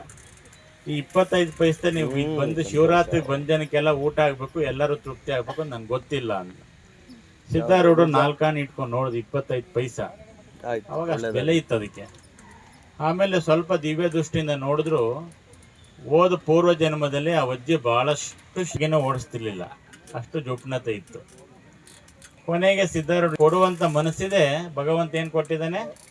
ದರಿದ್ರ ಕೊಟ್ಟಿದ್ದಾನೆ. ಅವರಿಗೆ ಕಳಸ ಆಗಲಿಕ್ಕೆ ನೀವೆಲ್ಲ ನಿಮ್ಮ ಜೊತೆಲಿ, ಇವತ್ತು ಗುರುಗಳು ಬೇರೆ ಇಲ್ಲ, ಭಕ್ತರು ಬೇರೆ ಇಲ್ಲ. ಹಾಲಿಗೆ ನಾವು ಸಕ್ಕರೆ ಹಾಕೊಂಡು ಕುಡಿದ್ರೆ ರುಚಿ ಹತ್ತದೆ, ಜೇನುತುಪ್ಪ ಹಾಕೊಂಡ್ರು ಇನ್ನೂ ರುಚಿ ಹತ್ತುತ್ತೆ. ಆದರೆ ಗುರು ಮತ್ತು ಭಕ್ತರ ಸಂಬಂಧ ಹೆಂಗಿರಬೇಕು ಅಂದರೆ, ಹಾಲಲ್ಲೇ ಒಂದು ಸಿಹಿ ಇದೆಯಲ್ಲ, ಅದಾದರೆ ಮಾತ್ರ. ಹಾಲಿಗೆ ಸಕ್ಕರೆ ಹಾಕೋದು ಬೇರೆ, ಹಾಲಲ್ಲೇ ಒಂದು ಸಿಹಿ ಇದೆಯಲ್ಲ ಗೊತ್ತಾ, ಆ ಸಿಹಿ ನಾವು ಮತ್ತೆ ನೀವು ಆಗಬೇಕು, ಭಕ್ತರುಗಳಾಗಬೇಕು. 12ನೇ ಶತಮಾನದಲ್ಲಿ ಬಸವಣ್ಣವರು ಕಟ್ಟಂತಹ ಈ ಜಾಗ ಭಾಳ ಪವಿತ್ರ. ಯಾಕೆ ಈ ಮಾತನ್ನು ಹೇಳ್ತೀವಿ, ಇನ್ನೊಮ್ಮೆ ಬಂದಾಗ ನಮ್ಮ ನಡೆದಾಡೋ ದೇವರು ಸಿದ್ಧಗಂಗಾ ಶ್ರೀಗಳು ಬಂದು ಪಾದಾರ್ಪಣೆ ಮಾಡುವಂಥ ಸ್ಥಳ ಇದು. ನಮ್ಮ ಆರಾಧ್ಯ ದೈವ ಬಾಲಗಂಗಾಧರನಾಥ ಮಹಾಸ್ವಾಮಿಯವರು ಕೂಡ 2 ಬಾರಿ 3 ಬಾರಿ ಬಂದು ಇಲ್ಲಿ ಪಾದಾರ್ಪಣೆಯನ್ನು ಮಾಡಿ ಹೋಗಿದ್ದಾರೆ. ನಾವೆಷ್ಟು ಪುಣ್ಯವಂತರು. ಮನುಷ್ಯ ಜನ್ಮ ಸಾರ್ಥಕ ಆಗ್ತದೆ. 100 ಜನ್ಮ ಸುಕೃತೈ ಪುಣ್ಯೈರ್ವಿನಾ ಲಭ್ಯತೆ. 100 ಕೋಟಿ ಜನ್ಮ ಇತ್ತು ಅಂದರೆ ಮನುಷ್ಯ ಜನ್ಮ ಪ್ರಾಪ್ತಿಯಾಗಿದೆಯಂತೆ. ಜಂತೂನಾಂ ನರಜನ್ಮ ದೋಷವನ್ನು ಪಟ್ಕೊಂಡು ಗುರು ತೋರಿದ ದಾರಿಯಲ್ಲಿ ನಾವು ನಡೆದಿದ್ದೆ ಆದರೆ ನಮ್ಮ ಜೀವನ ಕೂಡ ಸಾರ್ಥಕ ಆಗುತ್ತೆ ಅಂತೇಳಿ ಮನುಷ್ಯನಿಗೆ ಒಂದು ಧಾರ್ಮಿಕ ನೆಲೆ, ಧಾರ್ಮಿಕ ಕ್ಷೇತ್ರ ಬಹಳ ಮುಖ್ಯ. ಈ ರೀತಿ ಇವತ್ತು ಸಂಗಮೇಶ್ವರ ಸ್ವಾಮೀಜಿ ಎಷ್ಟೋ ಜನಕ್ಕೆ ಫೋನ್ ಮಾಡಿದ್ದೆ, ಸ್ವಾಮೀಜಿ ಯಾರೂ ಬಂದಿಲ್ಲ ಅಂತ ಹೇಳೋದು. ನಾನು ಹೇಳಿದೆ ಅವ್ರಿಗೆ, ಬಂದವ್ರ ಬಗ್ಗೆ ತಲೆ ಬರದೇ ಹೋದವ್ರ ಬಗ್ಗೆ ತಲೆ ಕೆಡಿಸ್ಕೊಳ್ಳೋದು ಬೇಡ ಸ್ವಾಮೀಜಿ, ಬಂದಂಥ ಭಕ್ತರೇ ದೇವರು ನಮಗೆ. ಸಮಾರಂಭದಲ್ಲಿ ಕಲ್ಮಠ ಕಂಪ್ಲಿ ಮಠದ ಶ್ರೀ ಅಭಿನವ ಪ್ರಭು ಬನವಾಸಿ ಶ್ರೀಗಳು, ರಾಯನಾಳು ಮಠದ ಶ್ರೀ ಅಭಿನವ ರೇವಣ್ಣ ಸಿದ್ದೇಶ್ವರ ಸ್ವಾಮೀಜಿ, ಜಯಾನಂದ ಸ್ವಾಮೀಜಿ ಸೇರಿದಂತೆ ವಿವಿಧ ಮಠಗಳ ಧಾರ್ಮಿಕ ಮುಖಂಡರು ಭಾಗವಹಿಸಿ ಆಶೀರ್ವಚನ ನೀಡಿದರು. ಇದೇ ವೇಳೆ ಸಂಸದ ಶ್ರೇಯಸ್ ಪಟೇಲ್, ಮಾಜಿ ಶಾಸಕ ಹಾಗೂ ಎಂಸಿಇ ಶಿಕ್ಷಣ ಸಂಸ್ಥೆ ಅಧ್ಯಕ್ಷ ಬಿಆರ್ ಗುರುದೇವ್, ಜಿಲ್ಲಾ ಕನ್ನಡ ಸಾಹಿತ್ಯ ಪರಿಷತ್ ಮಾಜಿ ಅಧ್ಯಕ್ಷ ಎಚ್.ಬಿ. ಮದನಗೌಡ, ಶ್ರೀ ಜವಿನಹಳ್ಳಿ ಮಠದ ಹಿತರಕ್ಷಣಾ ಸಮಿತಿ ಅಧ್ಯಕ್ಷ ಬಿವಿ ಉಮೇಶ್, ಕಾರ್ಯದರ್ಶಿ ಪರಮೇಶ್, ಸಹ ಕಾರ್ಯದರ್ಶಿ ಕಟ್ಟಾಯ ಶಿವಕುಮಾರ್, ಕಂಚಮಾರನಹಳ್ಳಿ ಕಾಂತರಾಜ್, ಜೆಆರ್ ಕೆಂಚೇಗೌಡ, ರವೀನಾ ಅಕಲಗೂಡು, ಶೋಭನ್ ಬಾಬು, ಯುಎಸ್ ಬಸವರಾಜು ಹಾಗೂ ಅನೇಕರು ಉಪಸ್ಥಿತರಿದ್ದರು. ಆರೋಗ್ಯ ಉಪಕೇಂದ್ರಗಳ ಕಟ್ಟಡ ನಿರ್ಮಾಣಕ್ಕೆ ಅಗತ್ಯವಿರುವ ನಿವೇಶನಗಳನ್ನು ಹಸ್ತಾಂತರಿಸದೆ ವಿಳಂಬ ಮಾಡುತ್ತಿರುವ ಅಧಿಕಾರಿಗಳ ವಿರುದ್ಧ ಶಾಸಕ ಎ. ಮಂಜು ತಾಲೂಕು ಮಟ್ಟದ ಅಧಿಕಾರಿಗಳ ಸಭೆಯಲ್ಲಿ ತೀವ್ರ ಅಸಮಾಧಾನ ವ್ಯಕ್ತಪಡಿಸಿದ್ದಾರೆ. ತಾಲೂಕು ಪಂಚಾಯಿತಿ ಸಭಾಂಗಣದಲ್ಲಿ ನಡೆದ ತಾಲೂಕು ಮಟ್ಟದ ಅಧಿಕಾರಿಗಳ ಸಭೆಯಲ್ಲಿ ವಿವಿಧ ಇಲಾಖೆಗಳ ಪ್ರಗತಿ, ಬಾಕಿ ಇರುವ ಕಾಮಗಾರಿಗಳು ಹಾಗೂ ಇಲಾಖಾವಾರು ಸಮಸ್ಯೆಗಳ ಕುರಿತು ಅಧಿಕಾರಿಗಳಿಂದ ಮಾಹಿತಿ ಪಡೆದುಕೊಳ್ಳಲಾಯಿತು. ಈ ವೇಳೆ ಆರೋಗ್ಯ ಇಲಾಖೆಗೆ ಸಂಬಂಧಿಸಿದಂತೆ ಆರೋಗ್ಯ ಉಪಕೇಂದ್ರಗಳ ಕಟ್ಟಡ ನಿರ್ಮಾಣಕ್ಕೆ ನಿವೇಶನ ಹಸ್ತಾಂತರವಾಗಿದೆ. ಕಾಮಗಾರಿ ವಿಳಂಬವಾಗುತ್ತಿರುವ ವಿಷಯ ಸಭೆಯಲ್ಲಿ ಪ್ರಸ್ತಾಪಿಸಲಾಯಿತು. ಇದರಿಂದ ಆಕ್ರೋಶಗೊಂಡ ಶಾಸಕ ಎ. ಮಂಜು ಸಂಬಂಧಪಟ್ಟ ಅಧಿಕಾರಿಗಳನ್ನ ತರಾಟೆಗೆ ತೆಗೆದುಕೊಂಡರು. ಟಿಎಚ್ಒ ಅವರ ಕಾರ್ಯವೈಖರಿ ಕುರಿತು ಅಸಮಾಧಾನ ವ್ಯಕ್ತಪಡಿಸಿದ ಶಾಸಕ ಎ. ಮಂಜು, ಟಿಎಚ್ಒ ಇರುವುದು ಬರೀ ಲಂಚ ತೆಗೆದುಕೊಳ್ಳುವುದಕ್ಕ, ಕೆಲಸ ಹಾಕುವುದು ಅಂದ್ರೆ ನಿಮ್ಮ ಕೈ ಬಿಸಿ ಮಾಡಬೇಕಾ ಎಂದು ಖಾರವಾಗಿ ಪ್ರಶ್ನಿಸಿದರು. ಅಧಿಕಾರಿಗಳ ಕರ್ತವ್ಯ ನಿರ್ವಹಣೆಯಲ್ಲಿ ಅನಗತ್ಯ ವಿಳಂಬವಾಗಬಾರದು. ಸರ್ಕಾರದ ಯೋಜನೆಗಳು ಹಾಗೂ ಇಲಾಖೆಯ ಕಾಮಗಾರಿಗಳು ನಿಗದಿತ ಅವಧಿಯಲ್ಲಿ ಪೂರ್ಣಗೊಳ್ಳಬೇಕು ಎಂದು ಸೂಚಿಸಿದ ಅವರು, ಅಧಿಕಾರಿಗಳು ಪರಸ್ಪರ ಸಮನ್ವಯದಿಂದ ಕೆಲಸ ಮಾಡಬೇಕು ಎಂದರು. ಇದೇ ವೇಳೆ ಅಧಿಕಾರಿಗಳಿಗೆ ಎಚ್ಚರಿಕೆ ನೀಡಿದ ಶಾಸಕರು, ನಾನು ಇಲ್ಲಿಯವರೆಗೂ ಯಾರಿಗೂ ತೊಂದರೆ ಕೊಟ್ಟಿಲ್ಲ, ಇನ್ಮೇಲೆ ಬರ್ಕೋ, ನನಗೆ ಕಾಟ ಕೊಟ್ರೆ ನಾನು ಕೊಡ್ತೀನಿ ಎಂದು ಖಡಕ್ ಆಗಿ ಹೇಳಿದರು. ಆರೋಗ್ಯ ಉಪಕೇಂದ್ರಗಳ ಕಟ್ಟಡ ನಿರ್ಮಾಣಕ್ಕೆ ಸಂಬಂಧಿಸಿದ ನಿವೇಶನಗಳನ್ನು ಶೀಘ್ರವಾಗಿ ಹಸ್ತಾಂತರಿಸಿ ಕಾಮಗಾರಿ ಆರಂಭಿಸಲು ಅಗತ್ಯ ಕ್ರಮ ಕೈಗೊಳ್ಳುವಂತೆ ಸಂಬಂಧಪಟ್ಟ ಅಧಿಕಾರಿಗಳಿಗೆ ಶಾಸಕ ಎ. ಮಂಜು ಸೂಚಿಸಿದರು. ನಿಮ್ಗೆ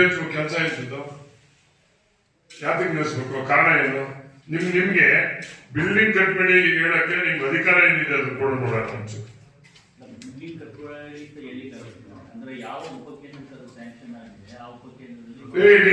ತೆಗೆಸ್ಕೊಂಡು ನೋಡಿಸ್ಬೇಕು ನೀನು.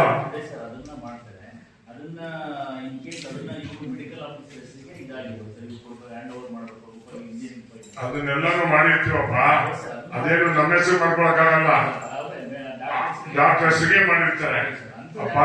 ಅದನ್ನ ಹ್ಯಾಂಡ್ ಓವರ್ ಮಾಡಕ್ಕೆ ನಿಮ್ ಟಿಎಚ್ಒಗೆ ಏನಿದೆ ಲಂಚ ಕೇಳಕ ಮತ್ತೆ ಯಾಕೆ ಕೊಡಲ್ಲ? ಯಾಕೆ ಕೊಟ್ಟಿಲ್ಲ? ಯಾಕೆ ಒಂದು ನೋಟಿಸ್ ಕೊಡು. ಯಾಕೆ ಕೊಟ್ಟಿಲ್ಲ? ಎಷ್ಟು ಕೊಟ್ಟಿದ್ದಾರೆ? ಒಟ್ಟು ಇರೋದ್ರಲ್ಲಿ ಎಷ್ಟು ಕೊಟ್ಟಿದ್ದೀರಾ? ನೀವು ಬರೀ ನೀವು ಮುಂದೆ ನೀವು ಒಂದು ಇದನ್ನ ಇಟ್ಕೊಂಡು ಮುಂದೆ ದಬಾಳಿಕೆ ಮಾಡ್ತೀರಾ ನೀವು?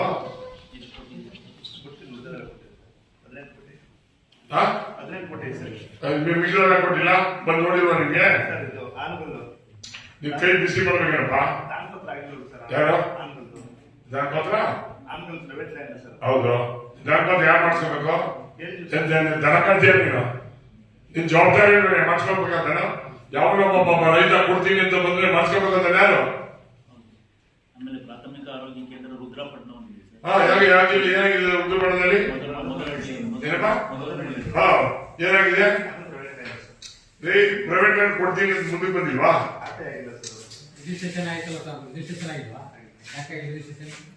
ರಿಜಿಸ್ಟ್ರೇಷನ್ ಆಗಿದ್ರೆ ಸಸ್ಪೆಂಡ್ ಮಾಡ್ಸೋದ ನಿನ್ನ? ರಿಜಿಸ್ಟ್ರೇಷನ್ ಆಗಿದ್ರೆ ನೀನ್ ಸಸ್ಪೆಂಡ್ ಮಾಡ್ಸೋದೇನೆಯ? ರಿಜಿಸ್ಟ್ರೇಷನ್ ಆಗಿ ನೀನ್ ಸಸ್ಪೆಂಡ್ ಮಾಡ್ಸೋದೇನೆಯ? ಹೆಂಗೆ ಎಮ್ಮೆ ಇದ್ದಂಗಿದ್ಯಾ? ನಾಚಿಕಾಗಲ್ಲ ನಿನ್ಗೆ? ಶಾಪ್ ಹಾಕಲ್ವೇ? ಸರ್ಕಾರ ದುಡ್ಡು 65 ಲಕ್ಷ ರೂಪಾಯಿ ದುಡ್ಡು ಕೊಡ್ತಾರೆ ಬಿಲ್ಡಿಂಗ್ ಕೆಲ್ಸಕ್ಕೆ, ಹಿಂದೆ ಮುಂದೆ ನೋಡ್ತಿರಲ್ವೇ ನೀವು? ಏನ್ ನಿಮ್ ಮನೆ ಆಸ್ತಿ ಅದು? ಏನ್ ನೋಡ್ರಿ, ಇದು ಲಾಟ್ ಆಫ್ ಕಂಪ್ಲೇಂಟ್. ನಾನು ಇಲ್ಲಿವರೆಗೂ ತೊಂದರೆ ಕೊಟ್ಟಿರ್ಲಿಲ್ಲ. ಆ ಅಮ್ಮನ ಮಾವ ನನ್ನ ಲೇಟು ಅಂತ ಹೇಳಿ ಇನ್ಮೇಲೆ ಬರ್ಕೊಂಡ್ಬಿಡು, ಹೇಳಿದ್ದೀನಿ. ನನ್ಗೆ ಕಾಟ ಕೊಟ್ರೆ ನನಗೂ ಕೊಡ್ತೀನಿ. ಇವೆಲ್ಲ ಬಿಟ್ಬಿಡು. ಎಷ್ಟು ಕೇಳ್ತೀನಿ ಏನೇನು ಅವೆಲ್ಲ ರೆಕಾರ್ಡ್ ಮಾಡ್ಕೊಂಡವ್ರೆ. ದಡ್ಡ, ನೀವ್ ಹೆಂಡತಿ ಮಕ್ಕಳಿಗೆ ತೊಂದರೆ ಆಯ್ತು ಅಂತ ಸುಮ್ಮನಿದ್ದೀನಿ. ಮಾಡಿ ಅಂತ ಹೇಳ್ಬೇಕಾರೆ ಹೇಳು. ಪುಸ್ತಕ ಮುಂದೆ ಹೇಳ ಅದೇನ್ ಮಾಡ್ತೀರಿ ಮಾಡಿ ಅಂತ ಹೇಳಿ ನಾನು ಮಾಡ್ತೀನಿ. ನಿಮ್ದು ನಿಮ್ಮ ಅಧ್ಯಕ್ಷ ಇಬ್ಬರು ಹೇಳು, ಬದುಕೆ ಮುಂದ್ಗಡೆ ಹೇಳು. ಅಲ್ಲಪ್ಪ, ದಾನ ಕೊಟ್ಟಿದ್ದನ್ನ ನೀವು ಮಾಡಿಸ್ಕೊಳ್ಳೋದಂತ ಅರ್ಥ ಇದ್ದದ್ರಿ. ಇವತ್ತು ಕೋಟ್ಯಾಂತರ ರೂಪಾಯಿ ಬೆಲೆ ಬಾಳುವಂತದ್ದು ಜಮೀನು ಕೊಡ್ತಾರೆ. ಒಂದ್ ನಿಮಿಷ, ಸೆಲ್ಫಿಡ್ ಆಗಿಲ್ಲ ಆಗಿಲ್ಲ. ಎರಡನೇ ಪ್ರಶ್ನೆ, ನಾನು ಕೊಡ್ತೀನಿ ಅಂತ ಬಂದ್ಮೇಲೆ ಬರ್ಸ್ಕೊಳ್ಳೋಣ ಯಾವನ ಇವ್ರಪ್ಪ ಮತ್ತೆ. ಸಭೆಯಲ್ಲಿ ತಾಲೂಕು ಮಟ್ಟದ ವಿವಿಧ ಇಲಾಖೆಗಳ ಅಧಿಕಾರಿಗಳು ಉಪಸ್ಥಿತರಿದ್ದರು. ಈಗ ಮತ್ತೊಮ್ಮೆ ಹೆಡ್ಲೈನ್ಸ್.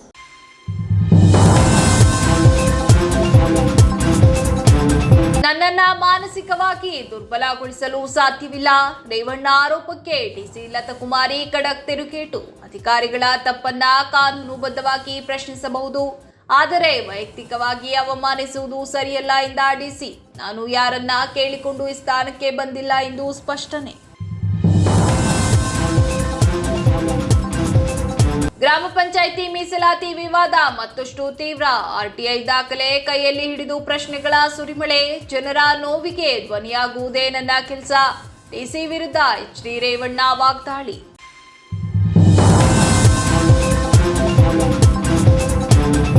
ಅರಕಲಗೂಡಿನ ಖಾಸಗಿ ಸ್ಕ್ಯಾನಿಂಗ್ ಸೆಂಟರ್ ವಿರುದ್ಧ ಹೆಚ್ಚುವರಿ ಹಣ ಕೇಳಿದ ಆರೋಪ.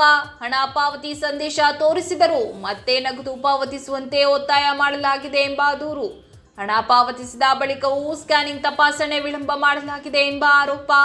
ಸರ್ಕಾರಿ ಆಸ್ಪತ್ರೆಯಲ್ಲಿ ಸ್ಕ್ಯಾನಿಂಗ್ ಯಂತ್ರಗಳಿದ್ದರೂ ಸಮರ್ಪಕ ಸೇವೆ ದೊರೆಯುತ್ತಿಲ್ಲ ಎಂದು ಸಾರ್ವಜನಿಕರ ಅಸಮಾಧಾನ.